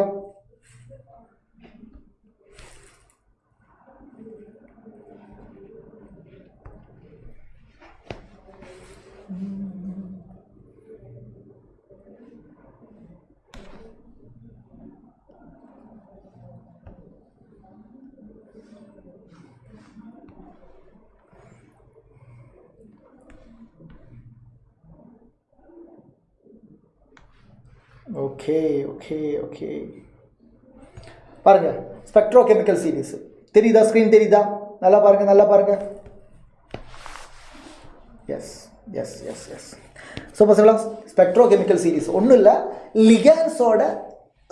லிகேன்ஸோட அந்த பவர் இருக்குல்ல, ஸ்ப்ளிட்டிங்கோட பவர், அந்த பவரோட பேஸில் அரேஞ்ச் பண்ணியிருக்காங்க. ஸ்ட்ராங் ஃபீல்ட் லிகேண்டும் இருக்குது, வீக் ஃபீல்ட் லிகேண்டும் இருக்குது. Based on the splitting power லிகேன்ஸை அரேஞ்ச் பண்ணியிருக்காங்க. அதுதான் ஸ்பெக்ட்ரோகெமிக்கல் சீரீஸு. அந்த ஸ்பெக்ட்ரோகெமிக்கல் சீரீஸை நான் வந்து இங்கே கொடுத்துருக்கேன். நல்லா பாருங்கள். I- தெரியுதுன்னு நினைக்கிறேன். I- iodide, bromide, thiocyanate. Okay, I- விட ஸ்ட்ரென்த் அதிகம் Br-க்கு, அதை விட ஸ்ட்ரென்த் அதிகம் தயோசைனேட்டுக்கு. குளோரைடு, சல்ஃபைடு, ஃப்ளூரைடு, ஹைட்ராக்சைடு, ஆக்சலேட்டை விட ஸ்ட்ரென்த் இருக்குது வாட்டருக்கு, அதை விட ஸ்ட்ரென்த் இருக்குது ஐசோதயோசைனேட்டுக்கு, அதை விட ஸ்ட்ரென்த் இருக்குது EDTA, அதை விட ஸ்ட்ரென்த்து பிரிடி, அதை விட ஸ்ட்ரென்த் இருக்குது அம்மீனுக்கு, அதை விட ஸ்ட்ரென்த் இருக்குது எத்திலீன் டயமீனுக்கு, நைட்ரோனிக்கு, சயனைடுக்கு, கார்பனைலுக்கு. Okay, this is the order of spectrochemical series. இந்த ஆர்டரை ஞாபகத்தில் வச்சுக்கிறதுக்கு நமக்கு ஒரு சென்டென்ஸ் இருக்குது, ஒரு நியூமோனிக்ஸ் மாதிரி ஒரு சென்டென்ஸ் இருக்குது. நீங்கள் பார்த்துக்கோங்க. I- Br- Sn- இருக்குல்ல, I brought some colorful sweets. நல்லா பாருங்க. I brought some colorful sweets. From office containing water. I brought some colorful sweets from office containing water. Nancy ate ரொம்ப கொடுமைக்காரி. Nancy ate 9 in ethylene diamine தான் in. Nancy ate 9 in canteen corridor. So பாருங்கள் பசங்களா, தமிழில் ஏதாவது இருக்கான்னு எனக்கு தெரியாது. So தமிழில் உங்களுக்கு ஏதாவது தெரிஞ்சு இருந்துச்சுன்னா நீங்கள் அதை ஷேர் பண்ணிக்கலாம். இந்த வீடியோக்கு கீழே கண்டிப்பாக கமெண்ட்டாக போடுங்க. ஸோ நான் ரெஃபர் பண்ணிக்கிறேன். இது ஓரளவுக்கு நம்ம ஞாபகத்தில் வச்சுக்கிறதுக்கு ரொம்ப ஹெல்ப்ஃபுல்லாக இருக்கும் ஸ்பெக்ட்ரோகெமிக்கல் சீரீஸை. பாருங்கள். I brought some colorful sweets from office containing water. Nancy ate 9 in canteen corridor. கிளியரா? அப்போ எல்லா லிகேன்ஸையும் நம்ம வந்து இதில் ஆர்டரில் ஞாபகத்தில் வச்சுக்கிறதுக்கு இந்த சென்டென்ஸ் யூஸ்ஃபுல்லாக இருக்கும். Okay, clear? போகலாமா சொல்லுங்கள். ஈஸியாக இருக்கா பத்ரி? Okay, super. அப்போது நான் சொன்ன மாதிரி உங்களுக்கு இதை விட பெட்டராக ஏதாவது தெரிஞ்சால் கண்டிப்பாக கமெண்ட்டில் சொல்லிவிடுங்க. ஓகே, அதர்வைஸ் இதை யூஸ் பண்ணிக்கோங்க. நமக்கு வந்து எப்படின்னா சம் லிகேன்ஸோட ஸ்ட்ரென்த்து மாறும். ஒருத்தன் வந்து எப்பவுமே ஸ்ட்ராங் கிடையாது, ஒருத்தன் வந்து எப்பவுமே வீக்கும் கிடையாது. அப்போ அதில் கொஞ்சம் இம்பார்ட்டண்ட்டான நோட்ஸ் இருக்குது. அந்த நோட்ஸையும் சொல்லிவிட்டு நம்ம நேராக கொஸ்டின்ஸ் பார்க்கலாம். ஸோ நான் சொல்கிற நோட்ஸை நோட் பண்ணுங்கள். இம்பார்ட்டண்ட்டான ஒரு ஃபியூ பாயிண்ட்ஸையும் கூட சொன்னால் அப்புறம் எனக்கு கான்ஃபிடெண்ட்டாக சொல்லலாம். Yes, now you can answer all the CFT question answer பண்ண முடியும்னு என்னால் சொல்ல முடியும். அதுக்கு தான் இது. ஓகே, அறகுறையாக டீச் பண்ண நல்லா இருக்காது இல்லை? ஸோ ஃபஸ்ட்டு ஒரு நோட் என்ன தெரியுமா? இன் காம்ப்ளெக்ஸ்னால் நம்மளோட கோஆர்டினேஷன் காம்ப்ளெக்ஸில் 3D சீரீஸ் இருக்காங்க. 3D சீரீஸ் எலமெண்ட்ஸ்னால் ஸ்கேண்டியத்திலிருந்து சிங்கு வரைக்கும் 3D சீரீஸ் எலமெண்ட்ஸு +2 ஆக்சிடேஷன் ஸ்டேட்டில் இருக்காங்க. 3D சீரீஸ் எலமெண்ட் தான் இருக்காங்க, அதுவும் +2 ஆக்சிடேஷன் ஸ்டேட்டில் இருக்காங்கன்னா டில் அமோனியானா இன்க்ளூடிங் அமோனியா வரைக்கும். டில் அமோனியா அவங்க எல்லாமே வீக் ஃபீல்டு லிகேண்ட். ஒரு காம்ப்ளெக்ஸில் central metal atom 3D series element, அதோட ஆக்சிடேஷன் +2 ஆக்சிடேஷன் ஸ்டேட்டு. அப்படின்னா நாம் ஆரம்பித்தோம்ல அயடைட்லேருந்து, I brought some colorful seeds. அதிலிருந்து அமோனியா வரைக்கும் இருக்கிற எல்லா லிகாண்டும் weak field ligand. Till ammonia weak field ligand. இதில் ஒருத்த மட்டும் எக்ஸப்ஷன். அது யார்? அப்போ அவனுக்கு ஒரு ஸ்பெஷல் கலர் இல்லை, கொபால்ட். கொபால்ட்டுக்கு 2+, கொபால்ட்டு 3D சீரிஸ் எலமெண்ட் தான், அதில் +2 ஆக்சிடேஷன் ஸ்டேட்டும் இருக்குது. பட் கொபால்ட்டு 2+ கூட, கொபால்ட்டு 2+ கூட NH3 வீக் ஃபீல்டு இல்லை, NH3 strong field ligand. Cobalt 2+ கூட NH3 strong field ligand.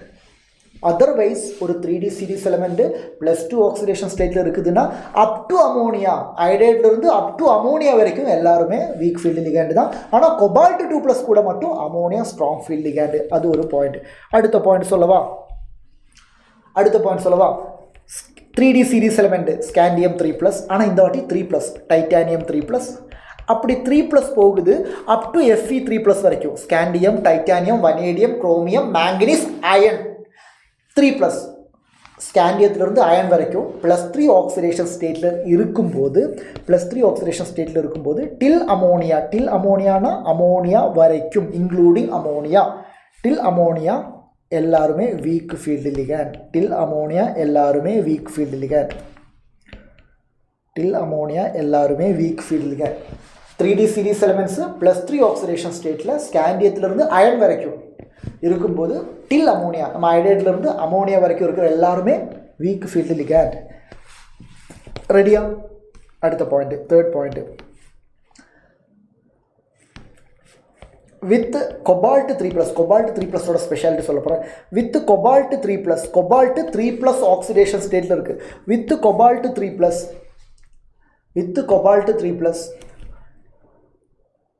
all are strong field ligand. with cobalt 3+ எல்லாருமே strong field ligand. ஆனாலும் அதில் யாரெல்லாம் இல்லை? F-, Cl-, Br-, I-. அப்போ 4 ஹாலஜன், ஒரு சல்ஃபைடு, ஒரு தயோசைனேட்டு, இவங்க எக்ஸப்ஷன். என்ன சொன்னேன்? கொபால்ட் 3+, நம்ம கையில் ஒரு காம்ப்ளெக்ஸ் இருக்குது, அதில் சென்ட்ரல் மெட்டல் ஆட்டம் கொபால்ட்டு, அதுக்கு +3 ஆக்சிடேஷன் ஸ்டேட் இருக்காங்க. ஸோ கொபால்ட் 3+ ஆக்சிடேஷன் ஸ்டேட்டில் இருக்கும்போது எல்லா லிகாண்டும் ஸ்ட்ராங் ஃபீல்டு லிகாண்டாக எடுத்துக்கலாம், except fluoride, chloride, bromide, iodide, sulphide, thiocyanate. ரெடியா? கிளியரா? இது ஒரு பாயிண்ட்.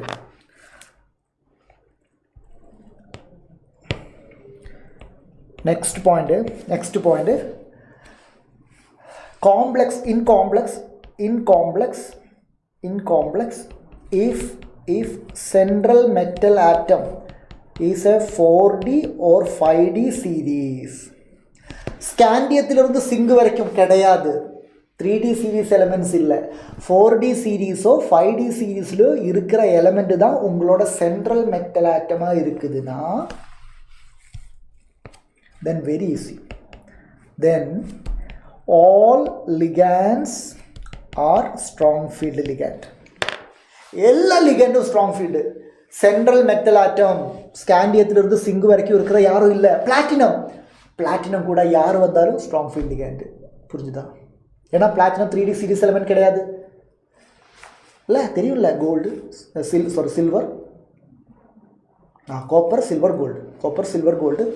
அதே மாதிரி பிளாட்டினம் எங்கே வருது? Nickel, platinum, palladium, nickel, palladium, platinum, nickel, palladium, platinum. Nickel 3D series, palladium 4D series, platinum 5D series. அப்போ அந்த மாதிரி 4D சீரிஸோ 5D சீரிஸோ சென்ட்ரல் மெட்டல் ஆட்டமாக இருந்தால் எல்லா லிகாண்டும் ஸ்ட்ராங் ஃபீல்டு லிகாண்டு. அடுத்த point oxidation number of central metal. oxidation number of central metal +4, +2, +3 தான் அதிகமாக பார்ப்பீங்க. எங்கேயாவது +4 பார்த்தா, +4 ஆக்சிடேஷன் ஸ்டேட்டில் தான் சென்ட்ரல் மெட்டல் ஆட்டம் இருக்குதுன்னா எல்லாரும் strong field ligand. Last point, CO, Cn, NO always strong field ligand. அவ்வளோதான், நோட் பண்ணிக்கோ. ஃபர்ஸ்ட் பாயிண்ட் என்ன சொன்னேன்? In complex 3D series elements +2 oxidation ஸ்டேட்டில் இருக்குதுன்னா till ammonia strong field ligand. Cobalt 2+ கூட மட்டும் அமோனியா என்னது ஸ்ட்ராங் ஃபீல்டாக இருக்கும். Otherwise till ammonia weak field ligand. Scandium 3+ இருந்து அயன் 3+ வரைக்கும் நம்ம போகும்போது டில் அமோனியா எல்லாருமே வீக் ஃபீல்ட் லிகேண்டு. கொபால்ட் 3+ கூட எல்லாருமே ஸ்ட்ராங் ஃபீல்ட் லிகேண்டு எக்ஸப்ட் எல்லா ஹாலஜனும் இருக்காங்க, சல்ஃபைடு இருக்காங்க, தயோசைனேட் இருக்காங்க. இன்னும் complex if central metal atom 4D ஒரு 5D சீரிஸ் எலிமெண்டாக இருந்தால் எல்லா லிகேண்டும் ஸ்ட்ராங் ஃபீல்ட் லிகேண்டு. +4 ஆக்சிடேஷன் ஸ்டேட்டாக இருந்தால் எல்லா லிகேண்டும் ஸ்ட்ராங் ஃபீல்ட் லிகேண்டு. அதே மாதிரி சிஎன், கொபால்ட், கார்பனைல், சயனைடு, அதே மாதிரி நைட்ரோசில் இவங்க எல்லாருமே ஸ்ட்ராங் ஃபீல்ட் லிகேண்டு. இதெல்லாமே எக்ஸப்ஷன்ஸ். ஒரு 4-5 பாயிண்ட் இருக்குது, அது எக்ஸப்ஷன்ஸ். அதையும் நீங்கள் இது கூட படித்தா தான் உங்களால் காம்படிட்டிவ் எக்ஸாமில் நல்ல மார்க் எடுக்க முடியும். நம்ம வந்து போர்டு எக்ஸாமுக்கு இவ்வளோ எல்லாம் நீங்கள் எஃபர்ட் போட வேண்டிய அவசியம் இல்லை. But for the competitive exam point of வியூவில் இதையும் நீங்கள் படிச்சிங்கன்னா நல்லாயிருக்கும். ஓகே, ரெடியாக பசங்களா? அப்புறம் நமக்கு நேராக கொஸ்டின்ஸ் பார்க்கலாமா?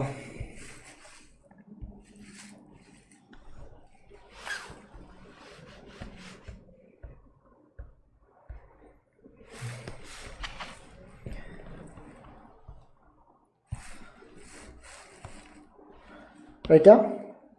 ஸோ நெக்ஸ்ட் நம்ம நேராக கொஸ்டின்ஸ் பார்க்க போகிறேன். யா பாருங்கள், கொஸ்டின் பாருங்கள். ஃபஸ்ட் கொஸ்டின் பாருங்கள். திவ்யா ரெடியா? பத்ரி ரெடியா? Okay, we have 10 minutes. 9 o'clock நம்ம செஷனை முடியணும். அப்போ டக்குன்னு ஆன்சர் பண்ணுங்கள், டக்குன்னு ஆன்சர் பண்ணுங்கள். நல்லா கவனிங்க. The correct order of the stoichiometrics of AgCl formed when Ag என்னது excess silver nitrate வந்து இந்த காம்ப்ளெக்ஸுக்கும் நம்ம excess of silver nitrate கொடுக்குது. அப்போ Ag plus NO3 minus இருக்கும். அப்போ இதில் ஸ்கொயர் ப்ராக்கெட்டுக்கு வெளியே ஃபஸ்ட்டு காம்ப்ளெக்ஸில் ஸ்கொயர் ப்ராக்கெட்டுக்கு வெளியே பார்க்குறேன். ஃபஸ்ட்டு காம்ப்ளெக்ஸில் ஸ்கொயர் ப்ராக்கெட்டுக்கு வெளியே 3 குளோரின், செகண்ட் காம்ப்ளெக்ஸில் 2 குளோரின், தேர்டு காம்ப்ளெக்ஸில் 1 குளோரின். அப்போ இவங்களுக்கு எல்லாருமே நம்ம excess of silver nitrate கொடுத்தா நமக்கு ஃபஸ்ட்டு கேஸில் 3 moles of AgCl கிடைக்கும், செகண்ட் கேஸில் 2 moles of AgCl கிடைக்கும், லாஸ்ட் கேஸில் 1 mole of AgCl கிடைக்கும். அப்போது 3 2 1 3 2 1 3 2 1 option C. Very good Badri. Yes Divya, super. Badri and Divya done well. Super. புரிஞ்சுதா? அவ்வளோதான். இது என்ன கான்செப்ட்? எந்த கான்செப்ட்? கீ கான்செப்ட் என்ன? வெர்னர் போஸ்டுலேட்ஸ், வெர்னர் தியரி, அதான் கீ கான்செப்ட். கிளியர் ஆகிடுச்சா? பக்கா. நெக்ஸ்ட் இங்கே சொல்கிறாங்க அவுட் ஆஃப். இந்த கொஸ்டின் வந்து கொஞ்சம் யோசிக்கணும், நிறைய விஷயங்கள் இருக்குது. இது வந்து ஈஸியாக சொல்ல முடியாது. 2 காம்ப்ளெக்ஸ் இங்கே சொல்கிறாங்க, 2 காம்ப்ளெக்ஸ். ஒன்று சிஓனா கொபால்ட், இது தப்பாக கொடுத்துருக்காங்க. சி கேபிட்டல், ஓகே, பெரிய சிஓ கொபால்ட் F6 3- அது ஒரு காம்ப்ளெக்ஸ். CO EN thrice 3 அது ஒரு காம்ப்ளெக்ஸ். இந்த 2 காம்ப்ளெக்ஸில் யார் பேராமேக்னெட்டிக்னு கேட்குறாங்க. யார் பேராமேக்னெட்டிக்காக இருக்கும்? ஏன்னா இதுலேயும் கொபால்ட் வந்து +3 ஆக்சிடேஷன் ஸ்டேட்டில் இருக்குது, இதுலேயும் கொபால்ட் +3, இதுலேயும் கொபால்ட் +3. கொபால்ட்டோட oxidation state same, central metal atom same, oxidation state same. ஆனால் ஃப்ளூரின் யார் பசங்களா? Fluorine is a weak field ligand. Ethylene diamine compare பண்ணும்போது ethylene diamine is a strong field ligand. புரிஞ்சுதா? வீக் ஃபீல்டு லிகேண்டாக இருந்தால் bearing நடக்குமா? Bearing நடக்காதுன்னா unfair electron அதிகமாக இருக்கும். அப்போ பேராமேக்னெட்டிக் யார்? வீக் ஃபீல்டு லிகேண்ட் இருக்கிறவன். ஸோ ஃபஸ்ட்டு கொஸ்டினோட ஆன்சர் கிடச்சிது. CO F6 3- அவன் தான் பேராமேக்னெட்டிக். கான்செப்ட் புரிஞ்சுதா? நான் டீட்டெயிலாக கான்ஃபிகரேஷன் எழுதியெல்லாம் எக்ஸ்பிளைன் பண்ணலை, பட் லாஜிக் அப்ளை பண்ணுறேன். அடுத்த கொஸ்டின் என்ன? யார் மோர் ஸ்டேபிள்னு கேட்குறாங்க. இங்கே பாருங்கள், கொபால்ட் 3+, இங்கேயும் cobalt 3+, central metal atom same, oxidation state same. இங்கே 6 லிகாண்டு, இங்கே 6 மோனோடென்டேட் லிகாண்டு, இங்கே 3 பைடென்டேட் லிகாண்டு. பசங்களா கோஆர்டினேஷன் நம்பரும் சேமு. ஆனால் இது மோனோடென்டேட் லிகாண்டுக்கு முடியாத ஒன்று எத்திலீன் டயமீனால் முடியும். அது என்ன? Chelation. Ring complex, ring structure உருவாச்சுன்னா காம்ப்ளெக்ஸோட ஸ்டெபிலிட்டி கூடும். So because of chelation stability யாருக்கு அதிகம்? சார் கொபால்ட்டு EN thrice 3+க்கு அதிகம். ஸோ மோர் ஸ்டேபிள் இவன் தான். இது கிளியர் ஆகிடுச்சா? 2 கொஸ்டினோட ஆன்சர் அடிச்சது. அடுத்தது இன்னர் ஆர்பிட்டல் காம்ப்ளெக்ஸ்னா என்ன? இன்னர் ஆர்பிட்டல்னா என்ன சார்? இன்னர் ஆர்பிட்டல்னா உள்ளே இருக்கிற 3D உள்ளே வரணும், 3D வரணும். லைக் D2sp3 இந்த மாதிரி கான்ஃபிகரேஷன் வரணும். இந்த மாதிரி கான்ஃபிகரேஷன் வரணும்னா உள்ள இருக்கிற டி வேக்கண்ட் ஆகணும். அப்போ பேரிங் நடக்கணும். பேரிங் நடக்கணும்னா அது யார் நினைக்கணும்? CO. Yes yes cobalt EN thrice 3+. அடுத்தது ஹை ஸ்பின் காம்ப்ளெக்ஸ். ஹை ஸ்பின்னா என்ன? ஹை ஸ்பின் அதிகம்னா அன்பேர் எலக்ட்ரான் அதிகமாக இருக்கணும். அதிகமாக இருக்கணும்னா பேரிங் நடக்கக்கூடாது. பேரிங் நடக்கக்கூடாதுன்னா அது COF6 3- தான். பசங்களா 4 கொஸ்டினையும் லாஜிக்கலி நம்ம ஆன்சர் பண்ணியாச்சு. Is this clear? சொல்லுங்க.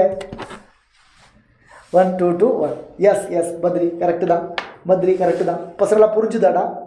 புரிஞ்சுதா? நிறைய கான்செப்ட் இருக்குது இந்த கொஸ்டினில். ஆக்சுவலி இந்த கொஸ்டினில் வந்து நிறைய எக்ஸ்பிளைன் பண்ணலாம். பட் அதோட க்ரக்ஸ் என்ன அது மட்டும் நான் சொல்லியிருக்கேன். ஈஸியாக ஆன்சரை வந்து உங்களால் எடுக்க முடியும். ஓகே, ரெடியா?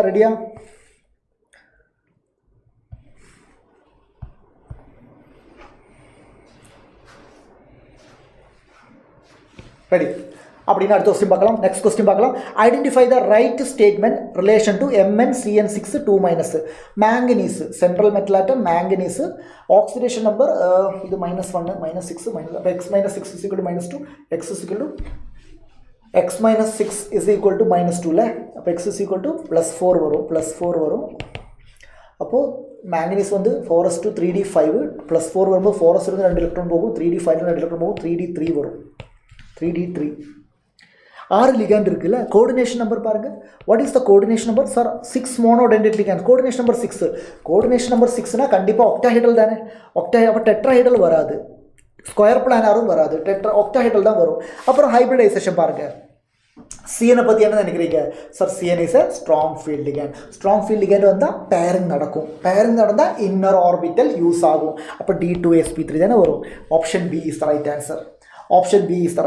Is it clear? ஏன் D2sp3 எடுத்தேன்? ஏன் D2? ஏன்னா CN is strong field ligand. அப்போ கண்டிப்பாக பேரிங் நடக்கும். ரெடியா?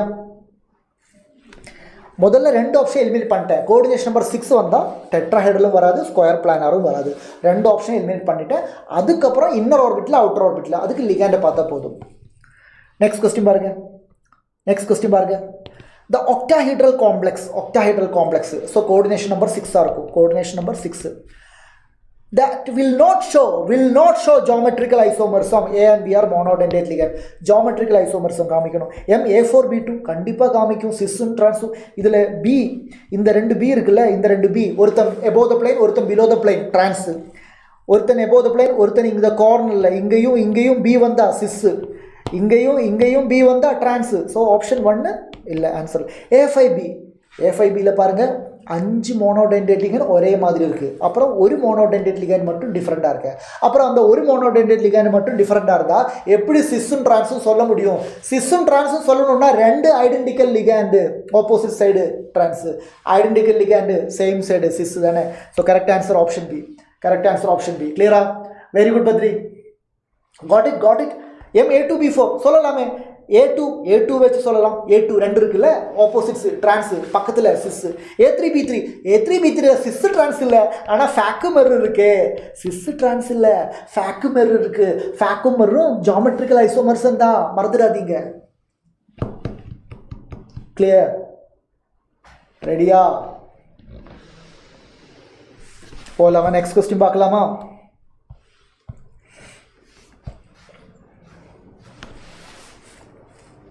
Ready? Yes. Next question. The most stable compound among the following. பாருங்க, stable compound கேட்குறாங்க. Central metal atom cobalt. அப்போ சென்ட்ரல் மெட்டல் ஆட்டம் காமன். இனி கோஆர்டினேஷன் நம்பர் பாரு. 6 அமோனியா. அப்போ coordination number 6. 4 ammonia, 1 water, 1 bromine. Coordination number 6. 3 ammonia, 3 NO3. Coordination number 6. 2 chlorine, 2 ethylene diamine. அப்பவும் coordination number 6. So metal same, coordination number same. ஆனால் இங்கே பார்க்குறேன் மோனோடென்டேட்டு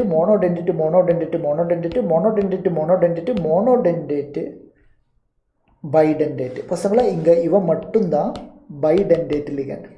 அதனால் என்ன? பைடென்டேட் லிகண்ட் வந்தால் சிலேஷன் வரும். சிலேஷன் வந்தால் ஸ்டெபிலிட்டி ஆஃப் த காம்ப்ளெக்ஸு கூடும்.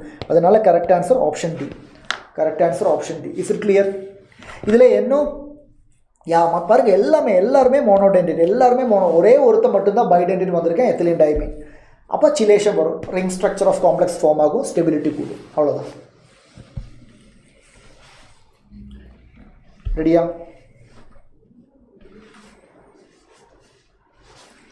ரெடியா?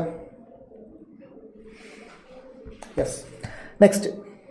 Which one is an outer orbital complex? Which one is an outer orbital complex? Outer orbital na enna artham? sp3d2 யாருன்னு கேக்குறாங்க. Which one is sp3d2? So நம்ம பார்க்கலாம். இங்க central metal atom பாருங்க, NH3 neutral.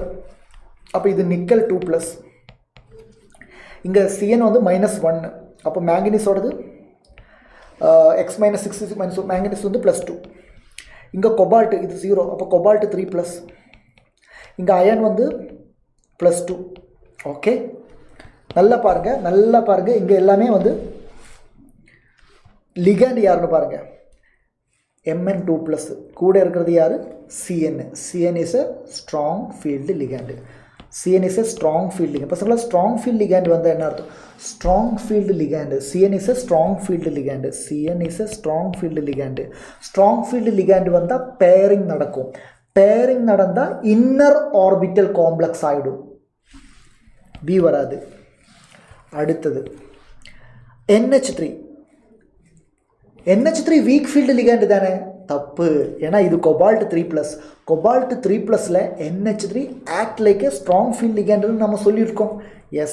So இங்க NH3 is also strong field ligand. அப்போ inner orbital complex ஆயிடும். அப்போ இது வராது. Cn Fe ஓட oxidation state +2. ஆனா Cn strong field ligand தான்.